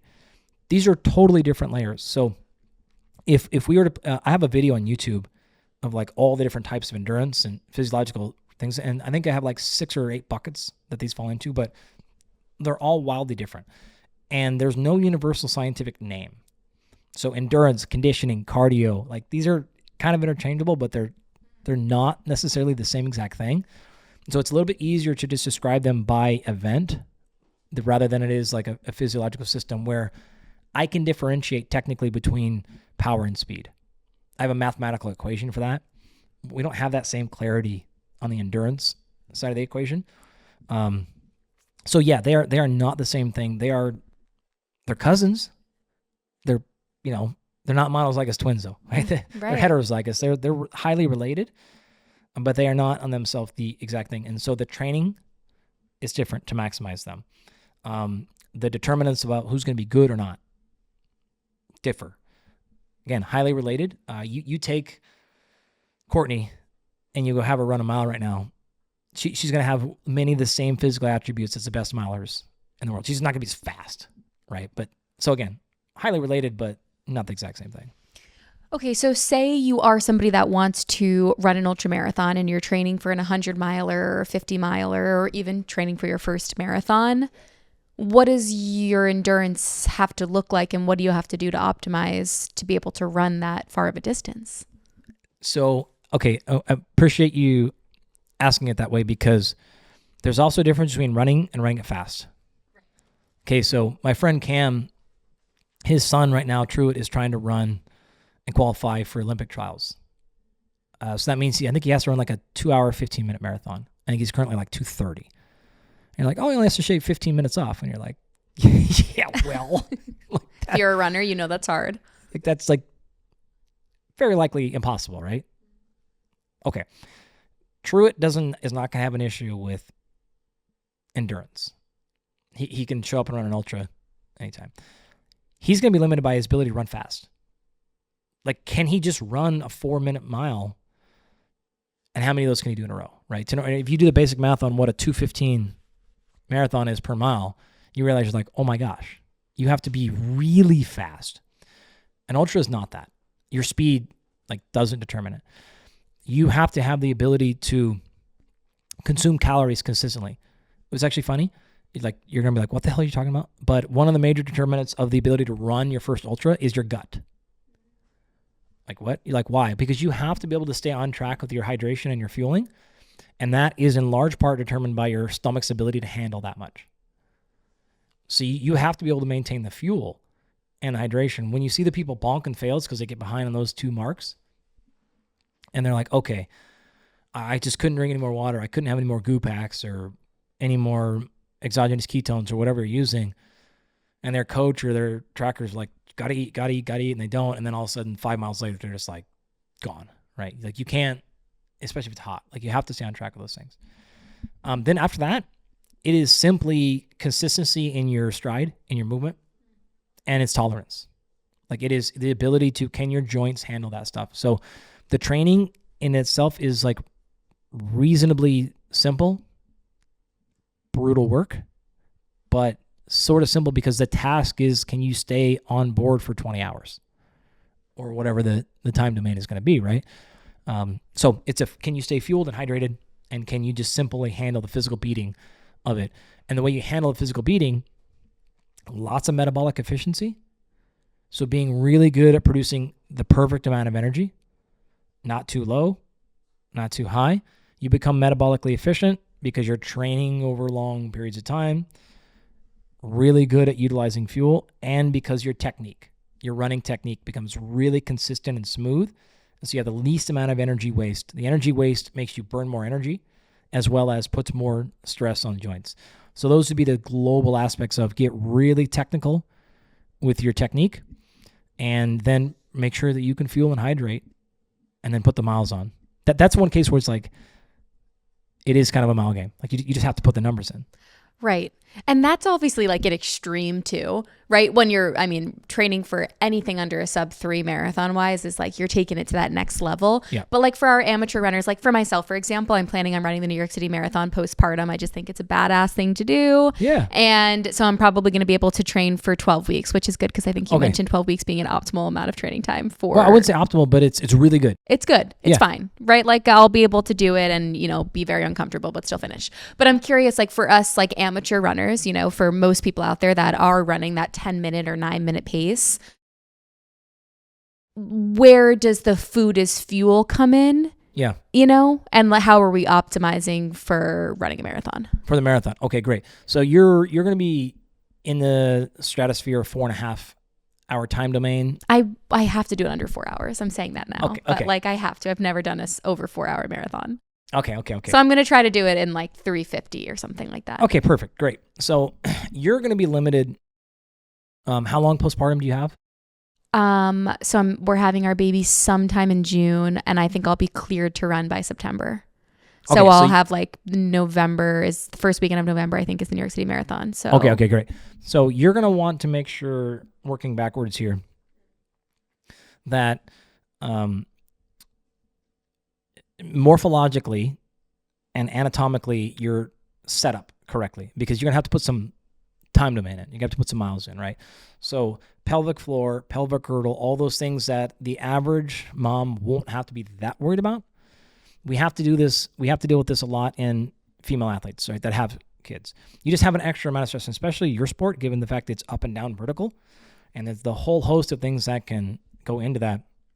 So pelvic floor, and I'll just call it that for now. And all the other, it's a lot of stuff, so I don't want to oversimplify, but we'll just call it that for now. That matters because that will become a first limiter. The first thing that's going to stop us from getting, whether it's any physiological attribute out, is like, can we stay uninjured? And you're probably not going to be injured in like your knee or back. It's going to be those types of things that become a problem, right? So that is it. Fueling, I'm not super concerned of at that point, because a 4 hour marathon, it's not that many calories. You're going to fuel for comfort for the most part, but we're not going to be pushing your physiological ability as a human. If you were like sub 3, then I'd be like, okay, becomes a really big deal. We still want to do it, but not the first stop on your training. So in your particular case, I would say pick a strategy on your training and do it. And this sounds wild, but a lot of amateur runners will not do their fueling and hydration strategy in their training. And I'll say that again. You're like, wait, what? And some people are listening to me like, oh yeah, I never thought about that. Like, you need to do the thing you're going to do in the race, in your practice. Let's see what this feels like on your stomach. Let's see what's too much. Let's see that wasn't enough, and I bonked at mile 15. Okay, great. So we need to pick up that as a thing, and then we can start that at your 10Ks. Like, let's go figure it out at 10K. Like, how did it last? How did it feel? We don't, the answer will change when we get to 20K and all that, but like, let's start to see what that feels like at that range. So that is one. We need to build back your overall cardiovascular capacity. That's probably going to come since you're an experienced runner. Have you done a marathon before? Yes. How many? 3. Okay. So actually 4, technically. I did an unsanctioned one during COVID. Oh, nice. Yes. Oh, you rebel. I love the word unsanctioned. Did you run in high school? I did, yeah. Okay. And prior to that? Mm-hmm. I've been a runner since I was like 14. So I've been running for a while. So I'll get that back quickly. Yes, because we actually have recent evidence in the last about a year or so. We've always known of what's called muscle memory, which is abilities like if you grow muscle from strength training and then you lose it, that it regrows faster than the first time. You'll see the same thing with mitochondrial benefits. So your technical stuff, your tissue, and I'm like looking at your feet right now, right? Because your ankles, your calves, your Achilles, like that tissue will come back. If you have 15 years of that running on it, that's already ingrained. You'll feel rusty, you'll feel clunky and slow and unathletic and all the things, but that'll come back in a matter of a month. Like you'll probably start to feel much better. But we do need to build that tolerance back up, number one. The cardiovascular engine will come back. Cardiovascular capacity, VO2 max, is actually really stable. It'll stay around for a pretty good amount of time. Speed and strength go really fast. Skill goes incredibly fast. So your running stride and stuff is going to feel clunky. Another thing that men particularly don't realize about childbirth as well is anatomically you might be different. Things might be in different spots than they've ever been. Like what? Like your organs? Yes, for sure. I mean, think about what's happening inside you. They're all like squishing up. They're all moving everywhere, right? They may not go back to the exact same spot. And so the way that things are sitting on your entire girdle, it just might be a little bit different. Might be fine, but we don't know. But we're going to plan for that so we're not thrown off by it and say, okay, you just might feel clunky. We might have to do things a little bit different movement-wise. Or no, that might be true. You might pop right back in and be like, no, I feel okay. Okay, we're going to plan for all those things. Those won't be our limiters. We will be limited, though, in probably low back. In these areas that have been in a weird position for 6 months. Shoulders, we see neck stuff happening too. You're just like, man, I'm like not gonna be there. Why? Well, because I'm holding the baby like this all the time, and I've never done that before, and like there's this weird stuff that we haven't anticipated, and so all that wrapped around of saying we're gonna build back our base with someone like you that's gonna come back really fast, but we need to think about some of these other things that you haven't had the tissue experience with. If we can get all that on board, then we need to start building up speed. Because for a 10-minute pace is not, 100-meter sprint pace, but it is faster than you're running now. And we need to get that back again because running a sub-4 is easier when you're faster, right? Like we'll build the endurance and you've got that base. Speed goes much faster than this stuff.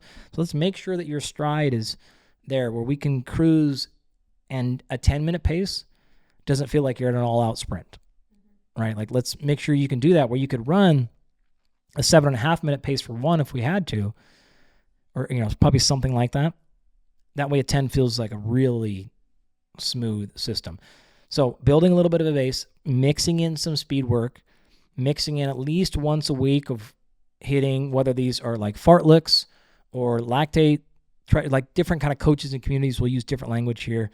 Some kind of interval where we're like developing fatigue management, coming back, developing fatigue management, and coming back. Those would be the 3 kind of big components to mix in and slowly progressing that over the 12 weeks until we can get you in a spot where you can get there. But those would be the big components, with the last one being the 2 biggest factors that are going to be huge variables you've never dealt with are going to be fueling because of, if you're going to be nursing or not. That's a whole bunch of energetic demands that you're not used to. You got to make all that. And the biggest one by far, though, is your sleep. I mean, we know what's going to happen to your sleep, especially the baby will be under 6 months. Yeah. I mean, You're going to be still recovering. So not to say you can't do anything, you should be able to, but we just have to realize, I guess maybe a way of saying it is, this will not be the same 12 weeks as it was before. Mm-hmm. No, that's just a different thing now. Yeah, it's going to be a massive challenge. But then I also think, like, I go back to that word that we were saying before when it comes to following a health program, and just that word adherence, right? And it's like, if you want to do it, you got to say to yourself, okay, these are going to be probably the hardest 12 weeks that I've ever had to experience in my life. I love it. I know, right? It's a good challenge. And then it goes back to us talking about setting goals and having things that we want to achieve. No, it's great. Like, you should be able to do all those things, and still do all the other stuff with your baby and your business and all the other stuff you want. But yeah, and if you don't land there, like, if you don't, it's fine. But like, getting after it is smart. You work with a lot of men and women of all ages. What would you say women need to be thinking about differently than men when it comes to fitness? Not much.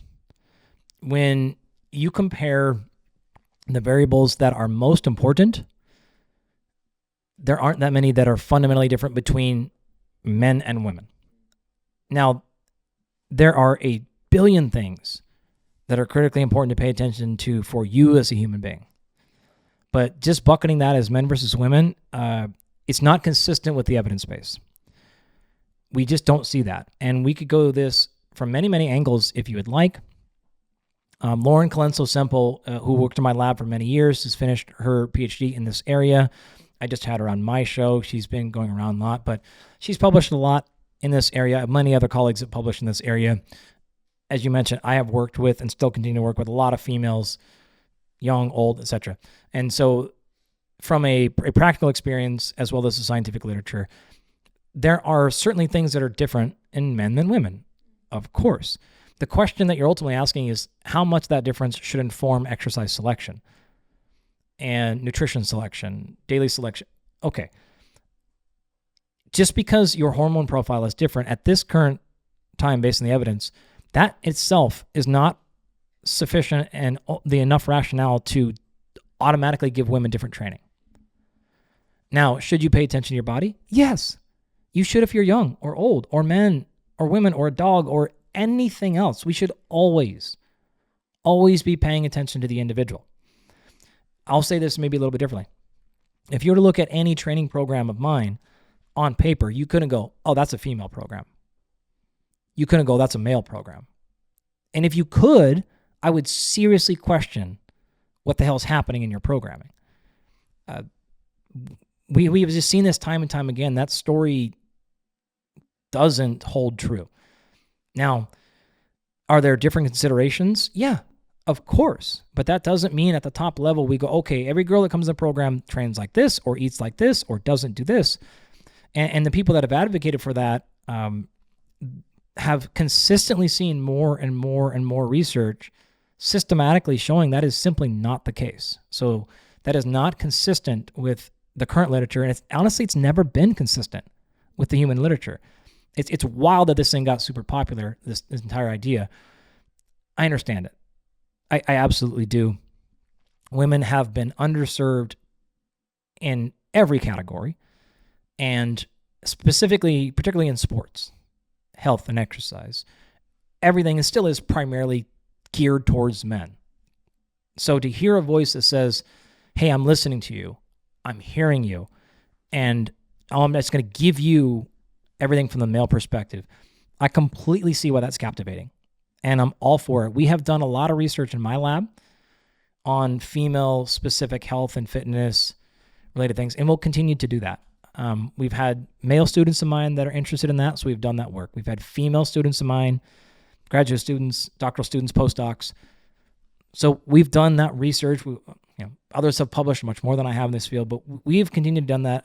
It's been a scientific interest of mine for a long time. I've applied for so many grants in this area. We're running a study right now, actually, in my lab. Zoe Hackinson, my student, and Federico Conti, they're running this right now, where we're actually running detailed analysis of sleep every day throughout the menstrual cycle.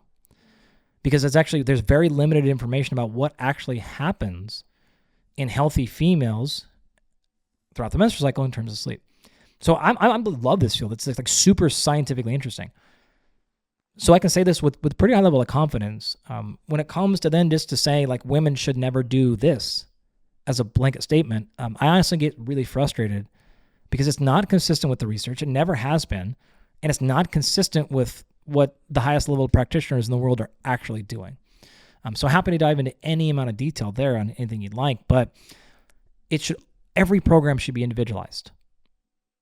Men, women, young, old, like all these things are a factor. Injury history, preferences, all this stuff matters. Yes, so if you say, should I pay attention to whether I have a female client or male client? Yes, just like you should pay attention to their injury history and whatever other information you have, you should pay attention to all of it. But just like I would tell you, okay, my 8-year-old girls do this type of lifting, my 8-year-old boys do this type of lifting, you'd probably look at me and be like, what are you talking about? And I would say the same thing for 8 or 18 or 88. Like, that's not the thing that automatically determines how you eat, train, or otherwise. So I'd say that messages otherwise have been very poor interpretations at best of the research. So again, I hope it didn't offend anybody. I don't want to like directly go out anybody's opinion on this, but understand the lure. 100%. I totally get it. We always need more research in those things. And the sort of other thing here is these issues have often been conflated. There is a difference between including women in research and doing women or female specific research. And so that is actually causing a lot of the confusion here as well, because those are not the same things. So I'll pause after that little bit of a rant, but happy to go with, if there's any direct questions there, I can answer them kind of like one by one if you'd like. I appreciate your perspective. And I also think that you studying sleep during a woman's menstrual cycle could be really interesting because, again, we, in the beginning of this episode, talked about constraints, and if there's something happening constraint-wise that maybe isn't something fixable just based on what's happening hormonally in a woman's body during their menstrual cycle, then it's like, okay, what can we work on, otherwise? And then I just really have to comment on this. Are 8-year-olds lifting? Oh, yeah. Oh my gosh, they're like second graders. That's fine. I mean, there's actually a ton of research on strength training in kids. I did a whole episode on my podcast, Perform, about this. Not to detour us, but the quick answer is, as soon as kids have an interest, have the ability to pay attention, they want to do it, you can start doing, quote unquote strength training. You're not going to do 1-rep maxes on a barbell and like things like that, but there's tons of stuff kids can do. My kids sometimes do it, sometimes they don't. My 5-year-old has no ability to pay attention, so like he's not doing. But yeah, 8-year-olds like physiologically totally fine. Lots of research, lots of randomized controlled trials and observational things on kids. Absolutely safe, good for them if they're supervised and pay attention and you're programming it appropriately for an 8-year-old. Totally fine. But yes, continue back to your main question. I'm just picturing like a really buff 8-year-old. I know Jeremy's over there like researching like, how can I make my 8-year-old daughter lift? But no, that's interesting. You can compete. Like you can compete in powerlifting, weightlifting as an 8-year-old. I'm thinking of, I just went down a wormhole of America Ninja Warrior. I think that's what it's called. And I'm just picturing like a competition with like little kids. Yep. Oh yeah, you could do that stuff too. That's even better, like gymnastics and human movement. That's tremendous for kids. Need to move. We'll save that rant for another day. But there's a whole lot to say about I can't. You walk me down a trap here.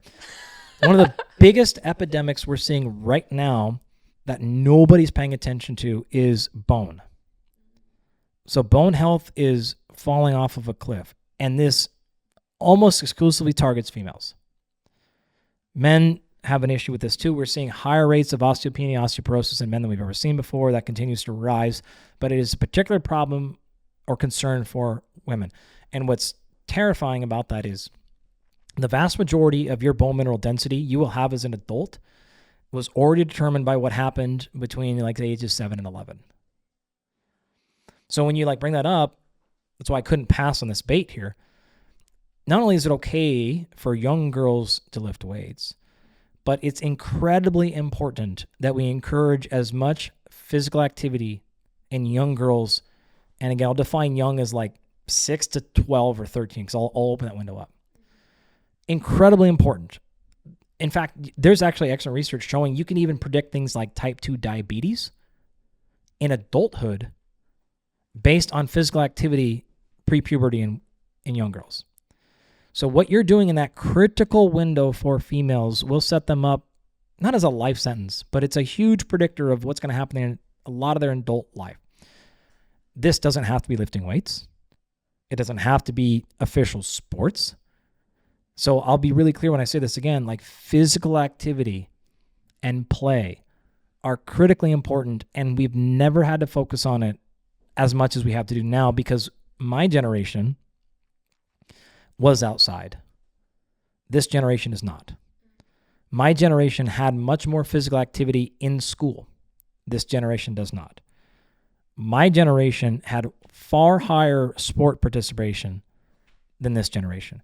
All of those three things are falling off a cliff with kids right now. So you're not being active during the day. They're not playing sports, and they're not having structured physical activity as much in schools. Now that differs depending on where you're at, of course. I'm saying like general trends across developed countries.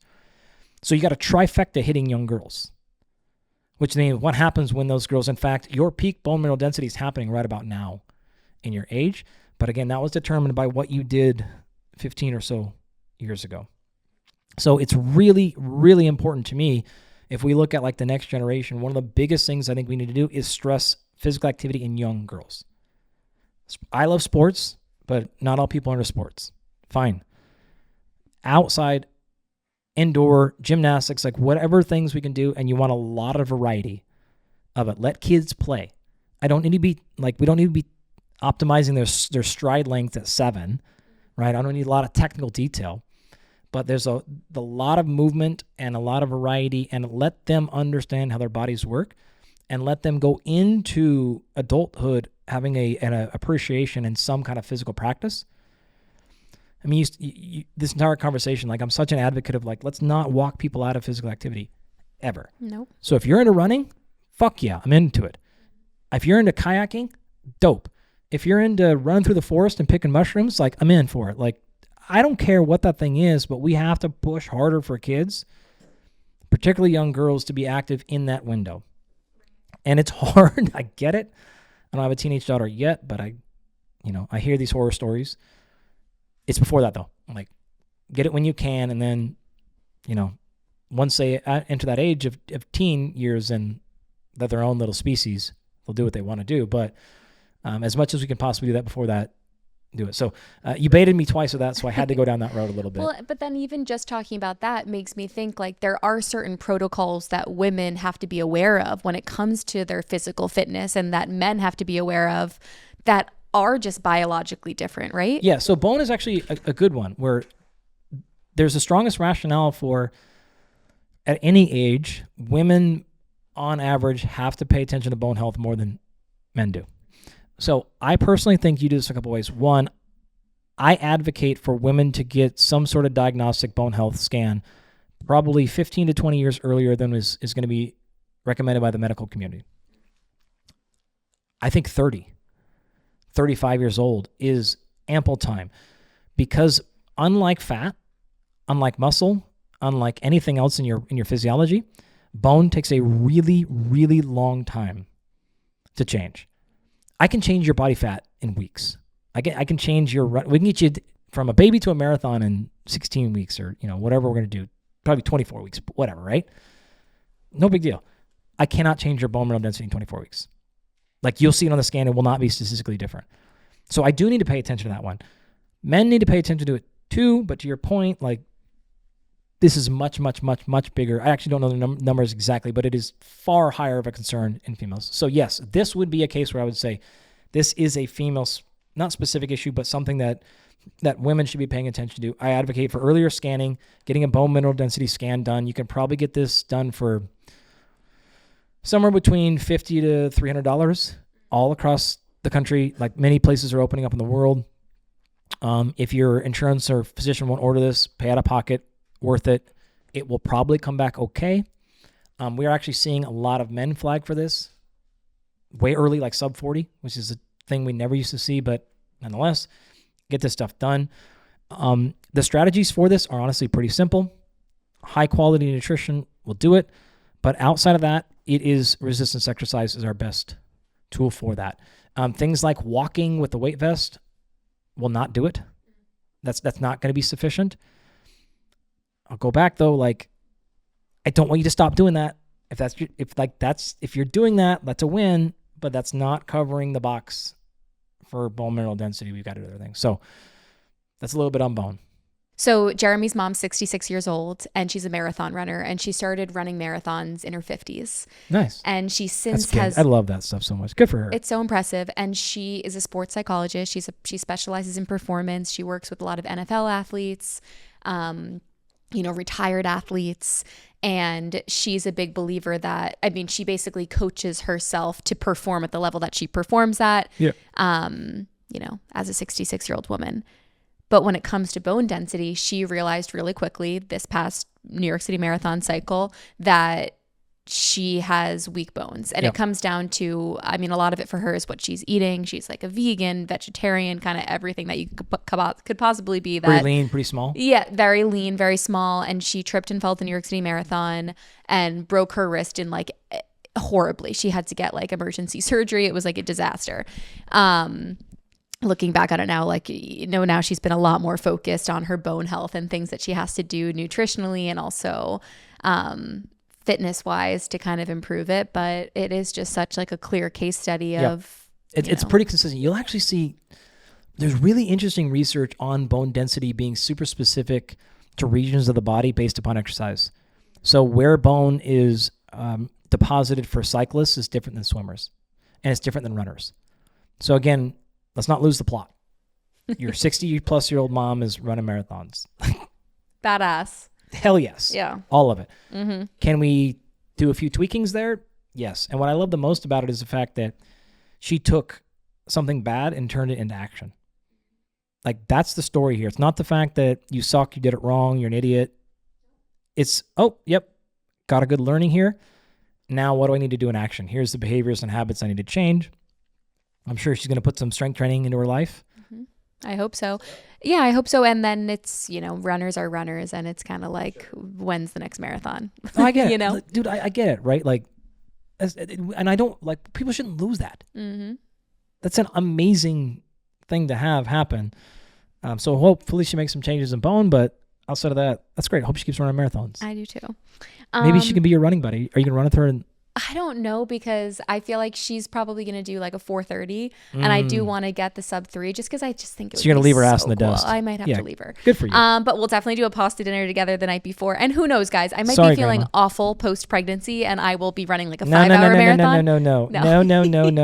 We're not sliding out of this. No. But I'm setting the goal for myself just because I think it'll be really cool. And also the idea for me running the marathon is I want to show women that that you can run through your pregnancy, not just in a physical sense, but in a sense that it's set goals for yourself afterwards. Having a kid doesn't mean that your life is over. If you're a working woman, you're going to continue to work. I have a gig end of July. I'm having a baby end of June. So we're getting back to it. Build a company, build a baby, mm-hmm. and then you're going to You can have it all. Good for you. You can have it all. Okay, so, we've mentioned sleep a few times. I know you have your company, Absolute Rest. We got the merch on right now. So let's talk. Yeah, look at that. Right? I love it. That made it easy for me to be able to say Absolute Rest.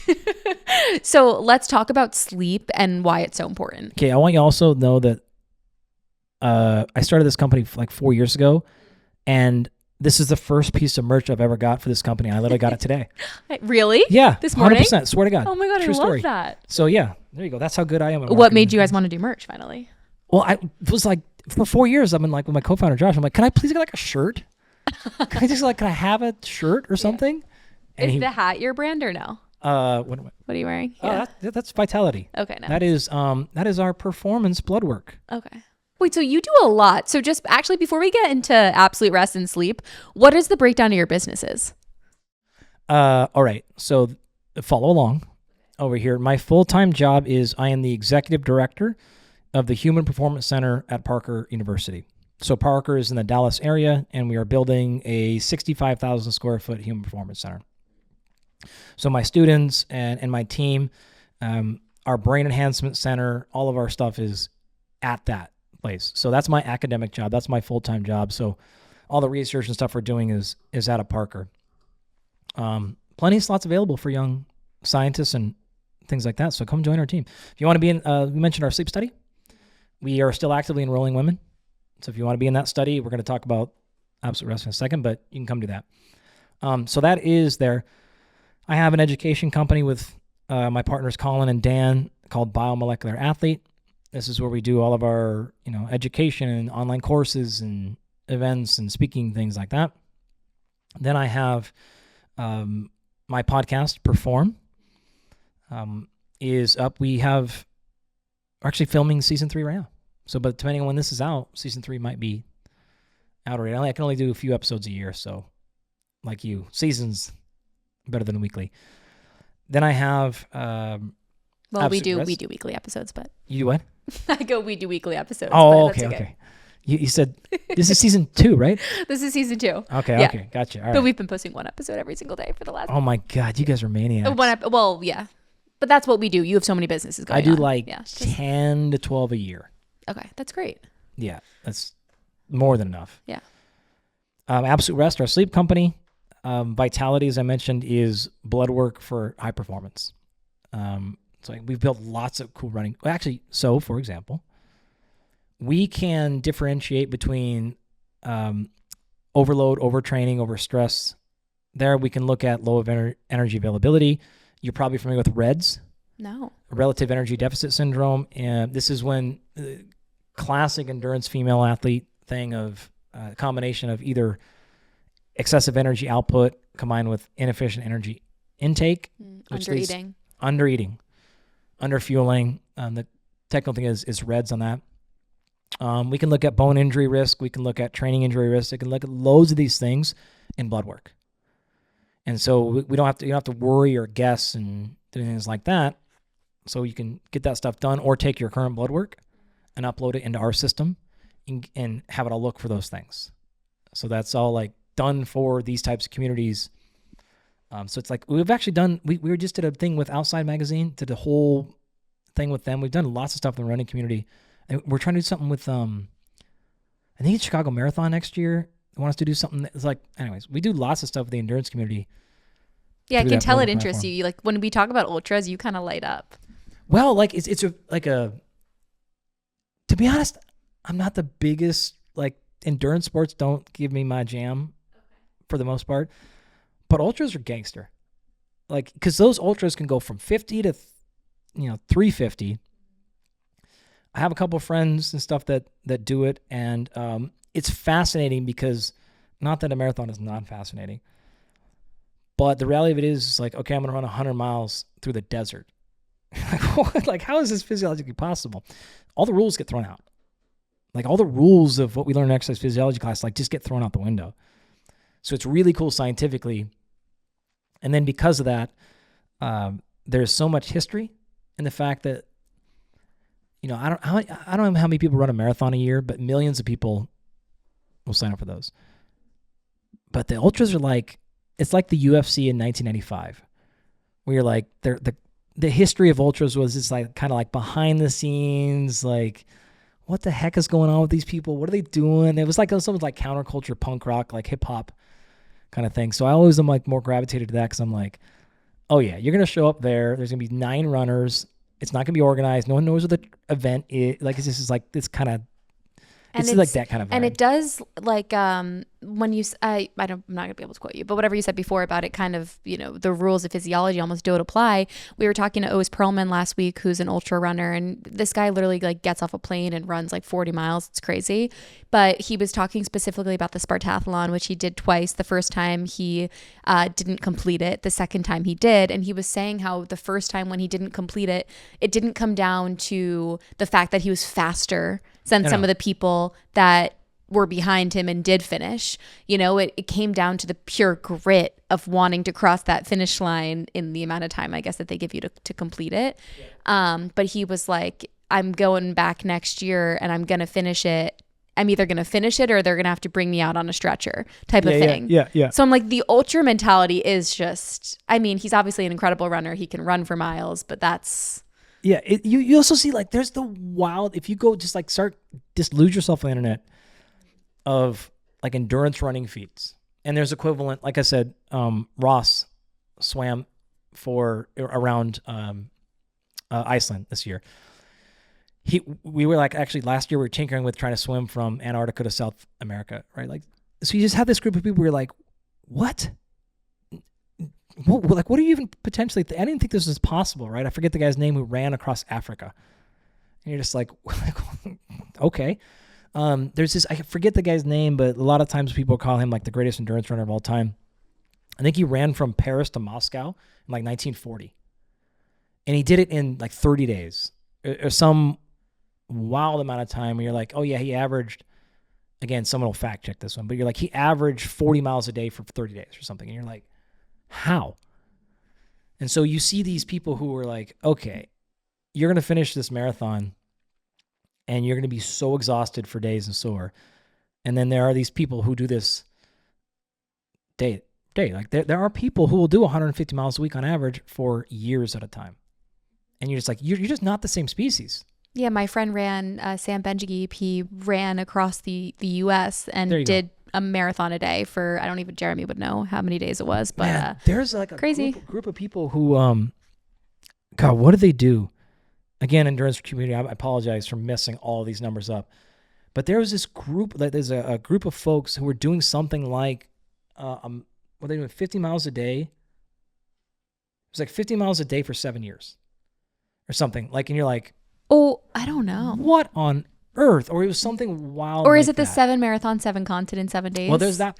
Okay. There's that That's one like too. I don't know what it's called, but yeah. And there's like, of course, runners, the Tara Maharu, No. the Sierra Madres, the Northern Mexico. This is Chris McDougall's Born to Run book, right? Like, okay, I haven't read it. about the Mexican Indians who are, in sandals running 200 miles. You're like, oh, okay. And then they would show up to these U.S. ultra events, win them, and then go back and like no preparation, no nothing, just like in sandals. And they're winning, I think they were winning Leadville. Oh, that's and, nuts. like things like that, right? Yeah. And then my friend Cam, who had his book come out last year and ran 250 miles for his book launch. I'm like I ran the mountain with him, and I'm like, okay, but then you're like, how do you run 250? He didn't train for it. Like, he didn't do any. He just like runs, right? Mm-hmm. That's like O's. Those people man, are the my most friend, impressive. Ken Rideout? No. Oh, Ken is wild. Ken, I apologize. I'm just reading his book. It's about to come out, or it's out. But he has this story. He was in Mongolia, signed up for a race, like flew to Mongolia, know nothing about the track, nothing whatever. I think it was 100 or 150, like runs the thing. I think he blows up and doesn't finish. Goes back and does it the next year. I'm probably combining like 3 stories, Ken, so you'll have to talk to Ken. And Ken, This would be a great person. oh my God, he's in Boston. You have to get him on. I would love to. He is a maniac. He's running the next race against the guy who beat him, I think, the year before. And he's like 70 miles in or some nonsense like this, and just like looks at the guy and goes, you know what the wildest thing is? Like, I just don't get tired. And then like sprints away from the guy. And you're just like, what happens? They're like 36 hours in, or like, again, I just made like 5 of Ken's story into one. So I'm not sure the exact, but it's like, that's a truism. No, I of got to like, get him on because these people are so fascinating. yeah, his book is unbelievable. Okay, sleep. Yes. Let's talk about sleep. Why is it important? Well, you will not find a single factor that provides more positive benefit than sleep. Oftentimes we'll refer to this as like your biggest hammer for performance enhancement. You can take this from the health perspective. You can take this from the exercise.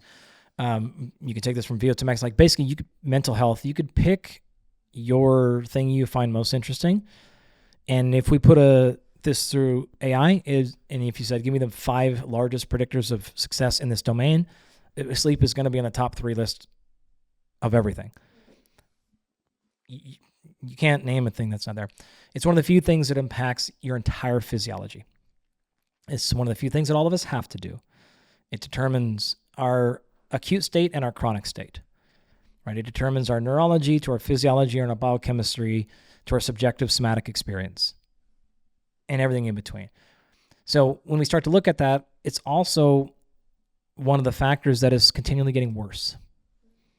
Right now, you're looking at something like in the neighborhood of $600 billion a year being spent on sleep. And for the last 60 years, total sleep time has continued to decline. We're spending more and more and more than we ever have on sleep, but yet it continues to get worse. Now, this is different than things like metabolic health and obesity, because we have, for the first time ever, started to see signal. It's kind of working, right? Like, it's not perfect, and we have a lot more things to figure out, but we've kind of figured out how to have a bunch of people lose weight really fast. Ozempic, right? Bingo. Yep. Now, we can leave that topic for now, but there's some light in that journey. Mm-hmm. Sleep is just the opposite. It's going down. And there's a lot of reasons for that. Some are obvious. Cell phones, entertainment, all that stuff. Others, like environmental factors, are not so obvious to people. And so we just can't get away with the idea of sleep being a passive activity anymore. Just like, I just sleep when I'm tired. Okay, great.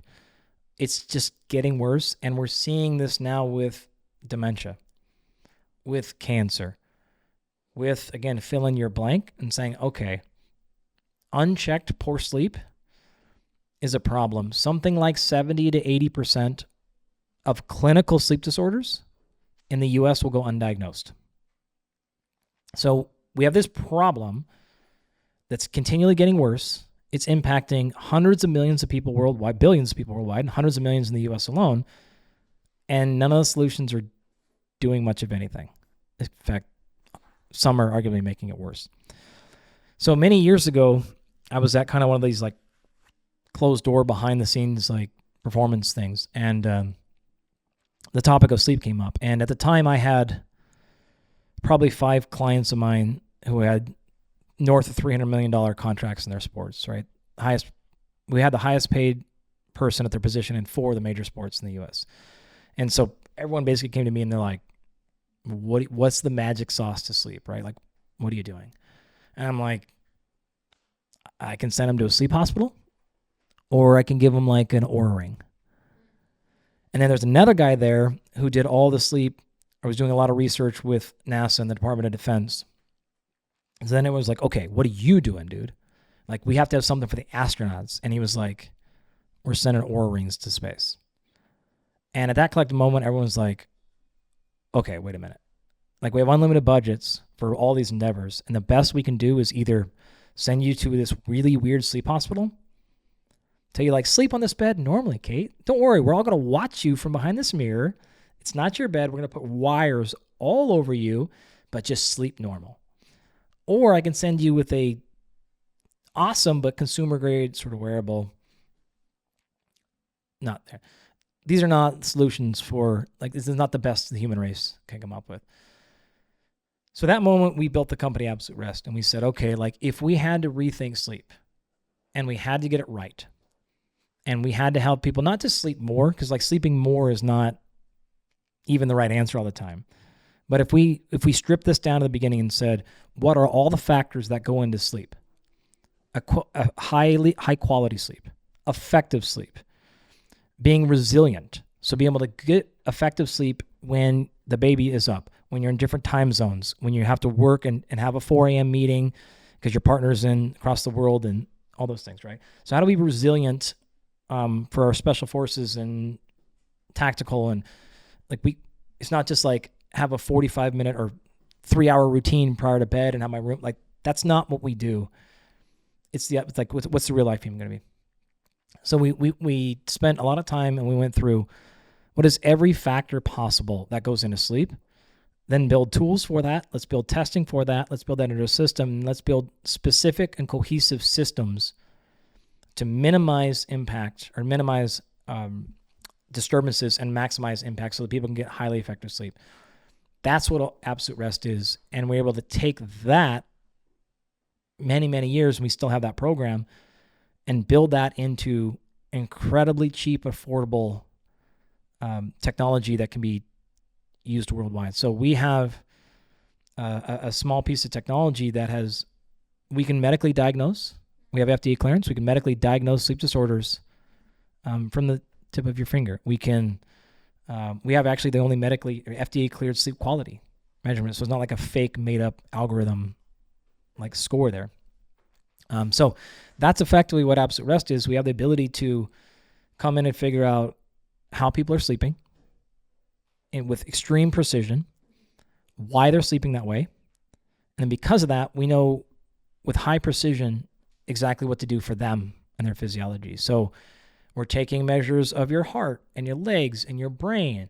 We're measuring your room for dander, pollen, allergens, CO2, toxins, any of the above. We're looking at your psychological state. We're doing a whole host of things. We can take all of your previous wearable data and your travel schedule and your biochemistry and your blood work and all that and figure out not just how you're sleeping, but why you're sleeping that way, so that our path into solutions becomes very specific and effective.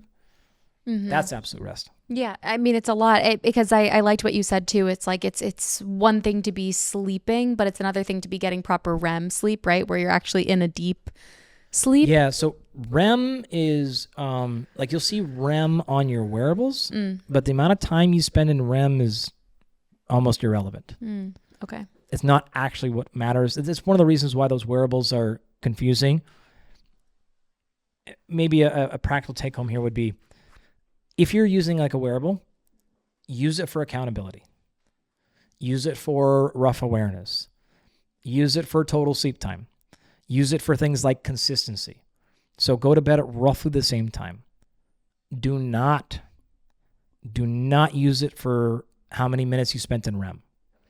Don't use it for how much time you spent in deep sleep. Those things are going to cause more problems than they help. Throw those out entirely.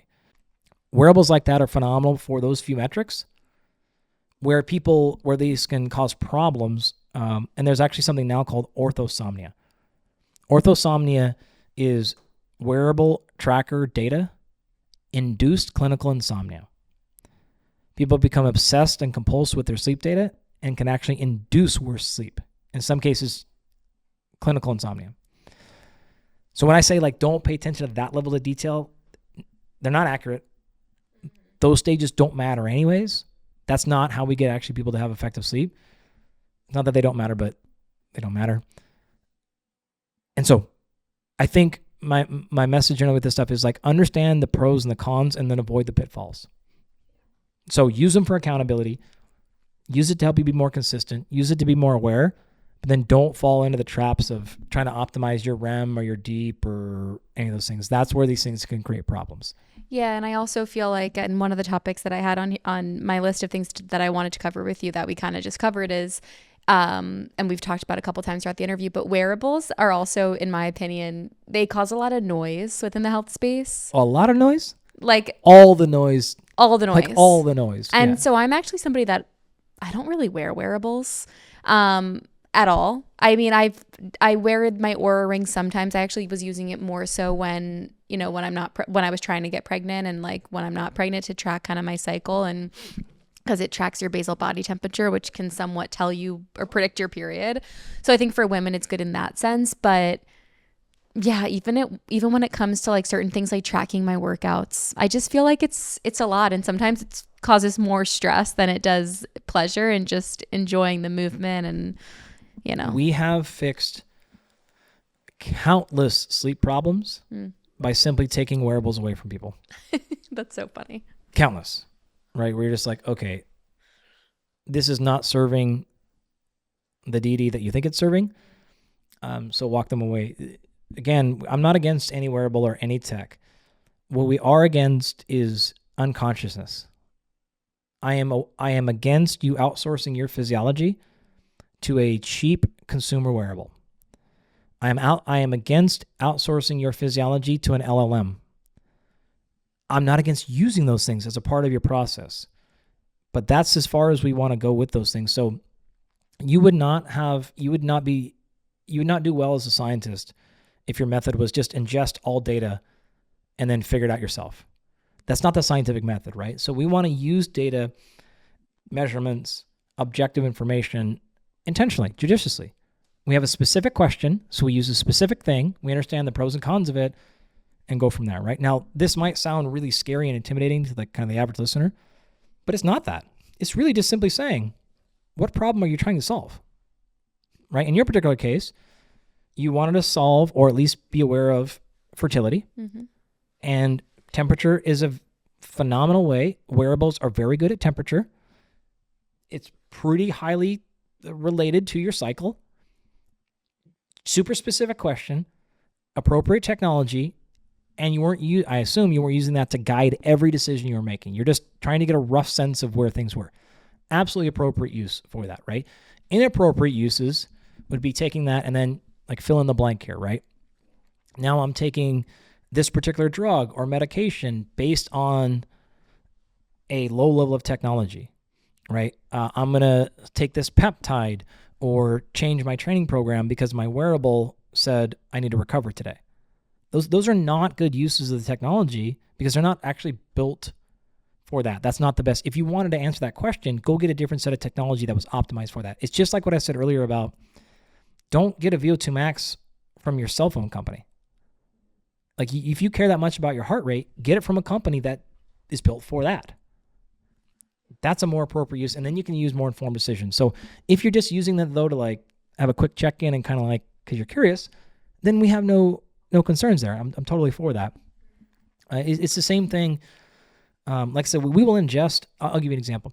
We can ingest, if you have any tracker wearable data, we can look at tons of that stuff at absolute rest. And we can see things like, did you realize you get 40 more minutes of sleep in the winter? Why? Because we have 5 years of data on you now. We can actually start to see on average over the winter you're getting 4 more. Oh, really? I had no idea. We've seen this with people who travel between like multiple destinations. They have homes in 2 different spots or something. And we could say, oh, do you realize actually you're getting more sleep or more effective sleep in this home versus the other one? Oh, yeah. There's something called altitude-induced apnea. So these are people who have no sleep apnea at sea level, but when they actually go to altitude, they have altitude-induced apnea, and it can actually be super dangerous. We've had clients like that who had no idea. They're like, no, I don't have any of these things. When we see in their data, we're like, yo, this is a huge problem when you go to, in this case, Denver or Vail or something. Okay, great. So like there's tons of stuff we can get out of those things that are really helpful. But what you wouldn't want to do, again, is to make a $100 decision based on $1 technology. That's when we've like run into problems. And given the fact that we work with some of these people who, again, one of them is actually not too far down the road here. We have a multiple 7-figure year budget for his health, and we're not going to use that kind of decisions with that kind of technology. At the same time, how we started our conversation however long ago, I actually don't even need any of that. You know what one of the strongest predictors of effective sleep is? It's called an RPE. It's a question in the morning that says, how do you feel? That will outpredict almost any sleep technology. And when you say that, it's like, how do you feel? It's like, what are the answers that you're supposed to be giving yourself? Like, I feel tired. I feel well rested. Whatever. Okay. My point being, I feel pregnant. your perception, yeah, actually is really accurate at telling us like, got it. Did you have a good night's sleep? Yeah. Feel all right. Great. I feel terrible. Oh, okay. Well, then you probably feel terrible. Right. You do know. Yes, totally. So you don't have to spend $1. And so bad sleep is directly correlated to what? Everything. Like what causes it or what happens when you do it. What happens when you do it? Short term and long term. Yeah. I mean, short term wise, actually, one of the things that people misunderstand about this one is it doesn't actually cause that many detriments to performance. No one sleeps great the night before the race. You're fine. Like not a big deal. We deal with this all the time with like our high performers. Yeah, I know. Jet lag, it's fine. Like you're going to go compete, right? Like we got athletes and all over not a big deal, right? What you will see is potentially a slight cognitive drop from that. You'll see some metabolic changes, right? So you'll see fasting glucose is a little bit higher, cortisol a little bit higher. You're in a little bit more of a sympathetic drive state. So HRV will be lower, resting heart rate will be a little bit higher. Irritability, things like that might be a little bit king. So like acute wise, that's what's going to happen. I don't care that much about it though. For the most part, you can get through it. You can be tough. Like we can do a few things for the acute day. What we're concerned about though more is like, what's the pattern over 7 days, 30 days, months to sort of years, right? Those become the problems because that's when you can get into a slew of physiological consequences that you don't want to be in, right? And this is when we start to see things like there are direct ties to things like leptin and ghrelin. with sleep. And these are the things that control your appetite and satiety. So how hungry you feel versus how satiated you feel. And so there's a nasty feedback loop with obesity. When you have a poor night of sleep, it's very intuitive. Your body says, we are low energy. Put me in a high energy state. So you're going to seek out higher calorie ingestion, right? This oftentimes comes in the form of more energy dense foods, oftentimes more carbohydrates. Nothing wrong with carbohydrates, of course, but when we're eating more than we need, fill in the blank, right? So because of that, you're in a need for energy. You oftentimes will feel fatigued, which means you'll oftentimes say like, I'm too tired to train today. So you ate more than you needed. You didn't exercise. So because of that, body composition continues to get worse. When you start adding physical weight to the body, you see things like fluid shifting. So when you lay down at night, the fluid shifts up into your neck, causing mild to moderate or even severe apnea. Body composition can start pressing on it. It starts pressing on organs. It starts moving all around. That causes then worse sleep. That worse sleep then continues to mess with ghrelin and leptin and continues to put you in that cycle there. So we have a little bit of a chicken and egg where it's like, okay, the most research in terms of interventions, effective improvements for sleep is obesity. Like by far. The biggest thing you can do for your sleep, if you're overweight, is to get to a healthy body weight. That's the most research is demonstrated in those areas. There's lots of other things you can do on that journey, but that'll be the same thing. At the same time, one of the nasty effects of bad sleep is you're much more likely to gain weight. So it's hard, right? We see, again, I mentioned earlier, you'll see a massive increase in risk of dementia, Alzheimer's.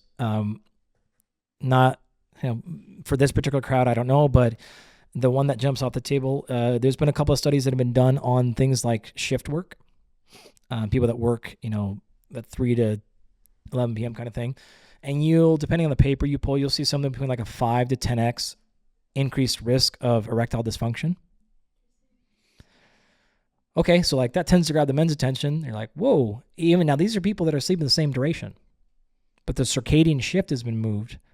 And so now you're like, when you're 10xing the risk of something, like that's not an unimportant number. So we could play the game of physical performance, cognitive performance, long term, and then like basically like any system you care about, your immune system.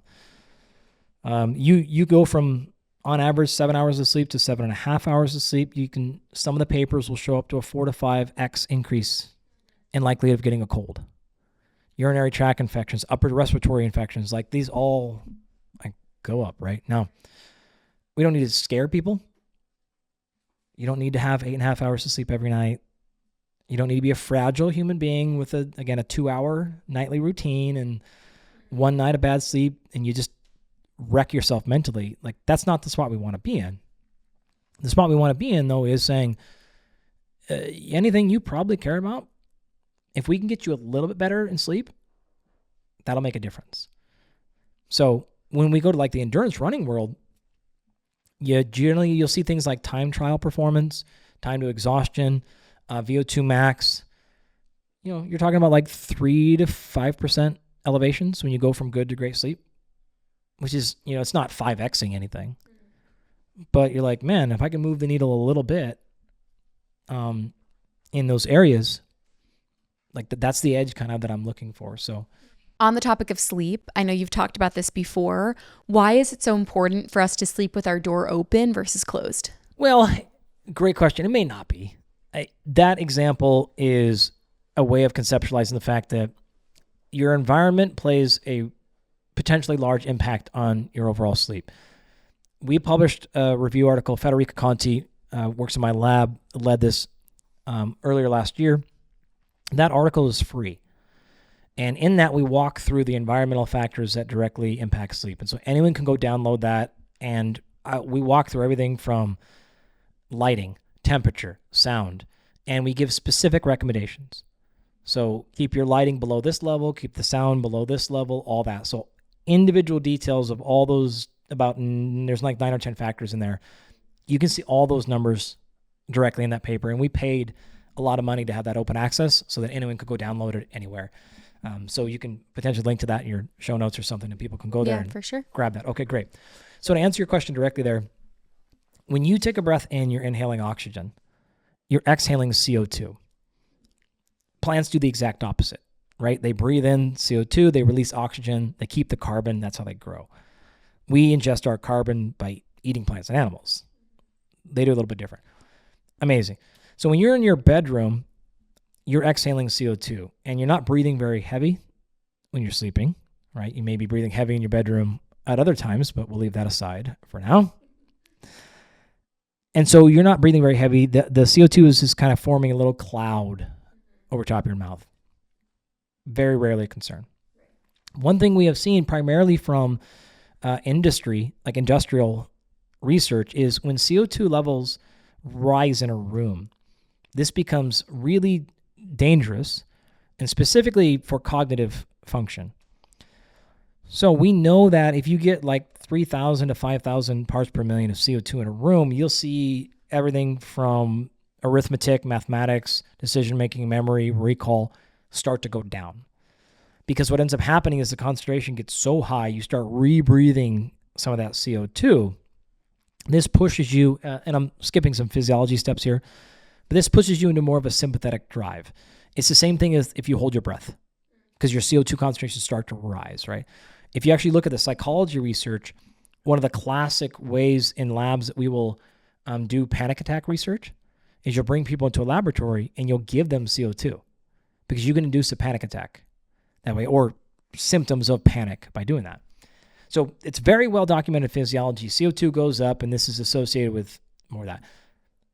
It's easy then to understand that if CO2 levels are really, really high and you're in the exact same situation in which I would take you in a laboratory to induce a panic attack, that you probably can't sleep very well. Going to be tough to do, right?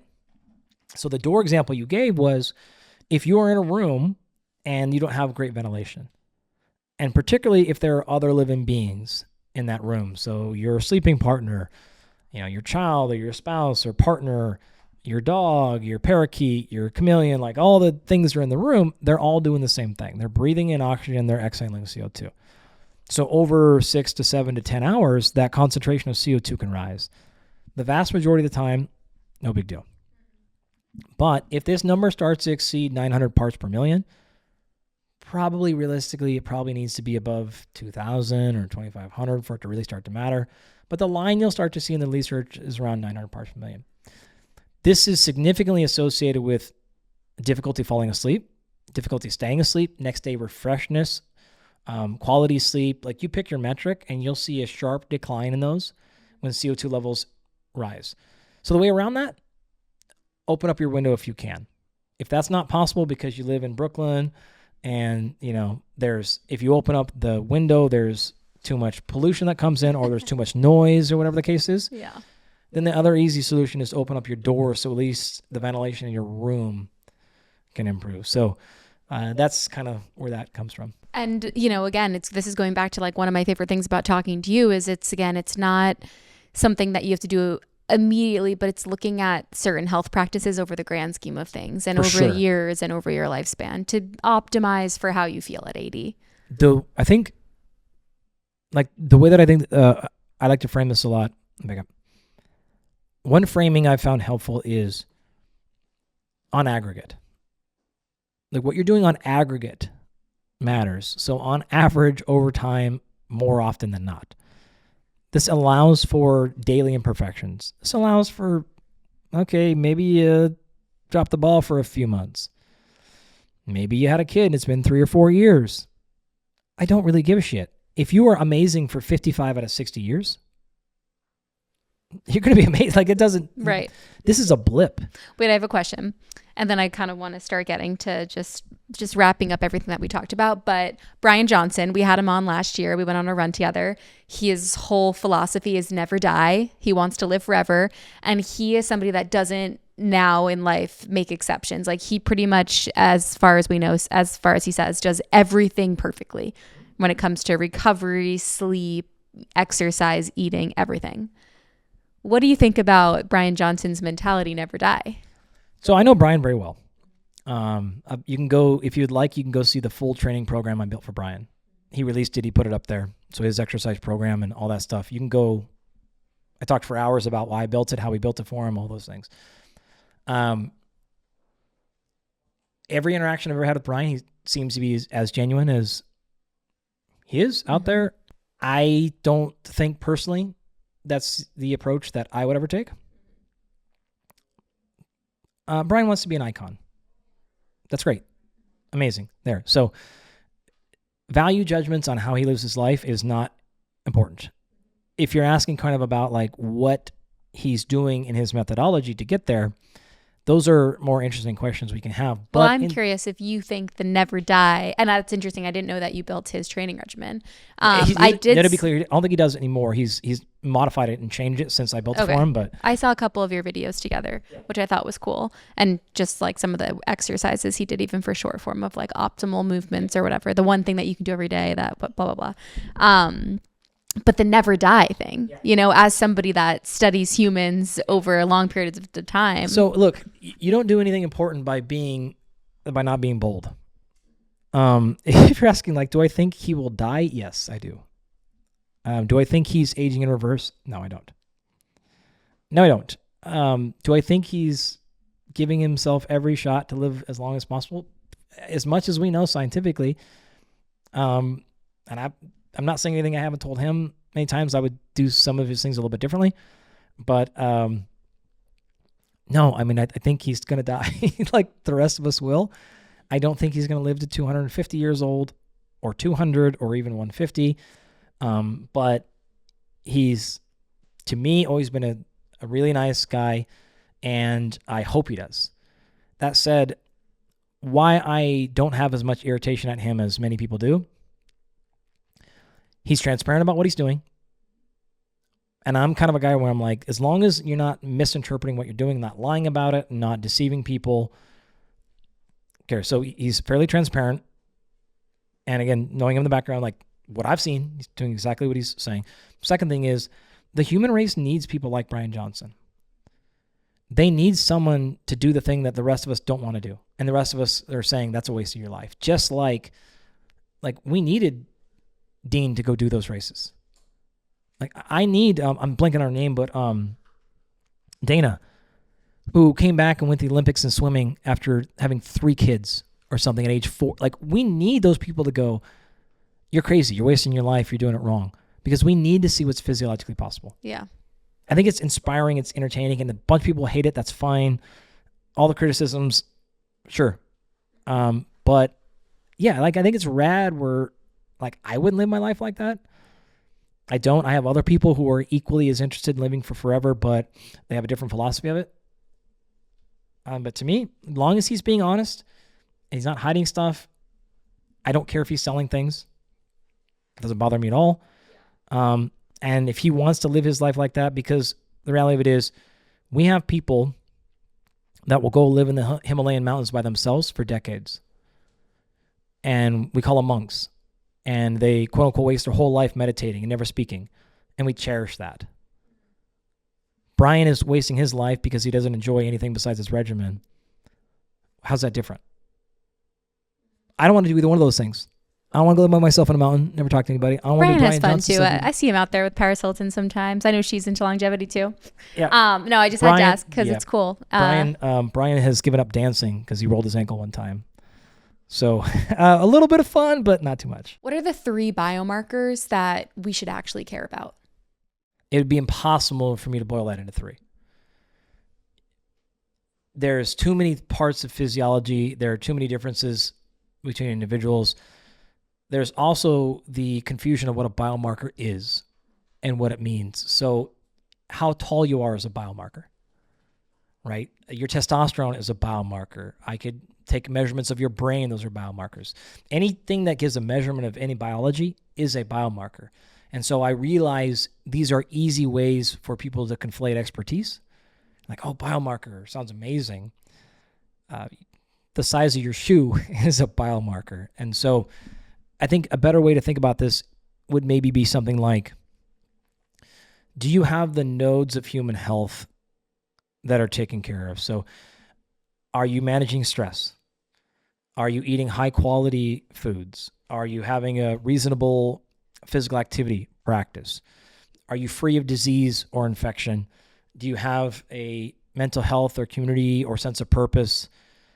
If you have something in kind of all those broad areas, and you could pick whatever individual measurement from those areas you would want to do, and this can range from free, scientifically validated questionnaires all the way up to tens of thousands of dollars of scientific gold standard measurements. But as long as you have something that's kind of crossing all of those domains, you're probably in a really good spot to make sure that there's no massive performance anchor that's putting undue stress on your physiology. Whew. Okay, Andy, we have covered so much today. I don't even know how long we've been going for. We've covered a lot. We've talked about so many different topics. But if you could just, summarize for us the key things you want people to understand about our physiology and our fitness, what are the key principles you want people to understand coming out of this conversation? Yeah, number one would be, regardless of your goal, finding a system that allows you to be consistent is absolutely priority. Anyone who's ever been successful has that. How they've gotten there can have infinite levels of variation, but they've been consistent with some approach. That's number one. Number two, we don't want to make perfect be the enemy of good. Meaning, if you're doing something and it's successful and this is a high health activity, I want you to keep doing it always. And I don't want you to ever be discouraged by thinking that your program is somehow wrong, or that it is reason to stop it all. That's generally not how it works. Number three, individualization does matter. Your preferences, your abilities, your backgrounds, your unique physiology, your biomolecular signature, all these things matter. But we shouldn't group direct answers based on age or sex or limb length or any other thing like that. All of that should be in a mosaic that paints you into your unique situation, but we don't categorize people because they have a chromosome that's different than others, and that ultimately means they can't eat a certain way or they can't train a certain way.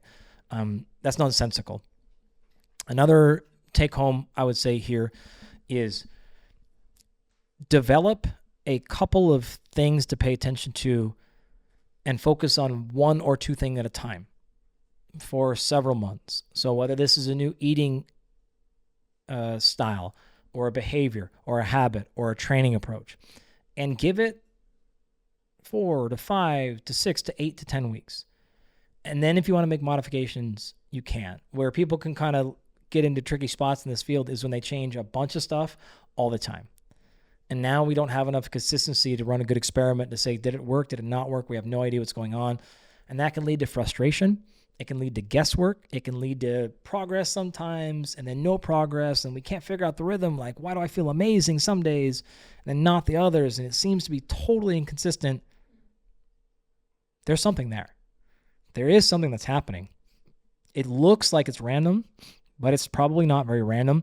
You just haven't put your thumb on what exactly is happening. And the way to do that is then to drill things down, quiet the noise. Don't use as much data streams and kind of figure out what is the one thing that's giving me signal here and find that out. So this journey to the do-it-yourself health and fitness can be as complicated as you want. So my last message here would be, hopefully from this conversation, everyone has taken away some actionable insights that are free or low cost or no cost that everyone can use. And if that means you want to do one thing because all this stuff was actually made things way too complicated for you, simplify. The basics work for the best in the world. Great. If you're the other type of person though who goes, there's actually too much noise going on, I need to have specific data streams, we can go crazier. We can go to that mid-range. We can go all the way to the ends, and we can go nuts in this field. So if you need more clarity, if you are that baker, hopefully you got some stuff out of here that you can use and be more effective with that data stream. Or if you're the cook and you're like, yo, can you boil it down to 3 things? Well, hopefully at some point during the conversation, you picked up 1 or 2 things that you can try, and that's as complicated as you need to get. So need not be super complicated to live a better life. Thank you so much for joining us for a Post Friend High today, Andy.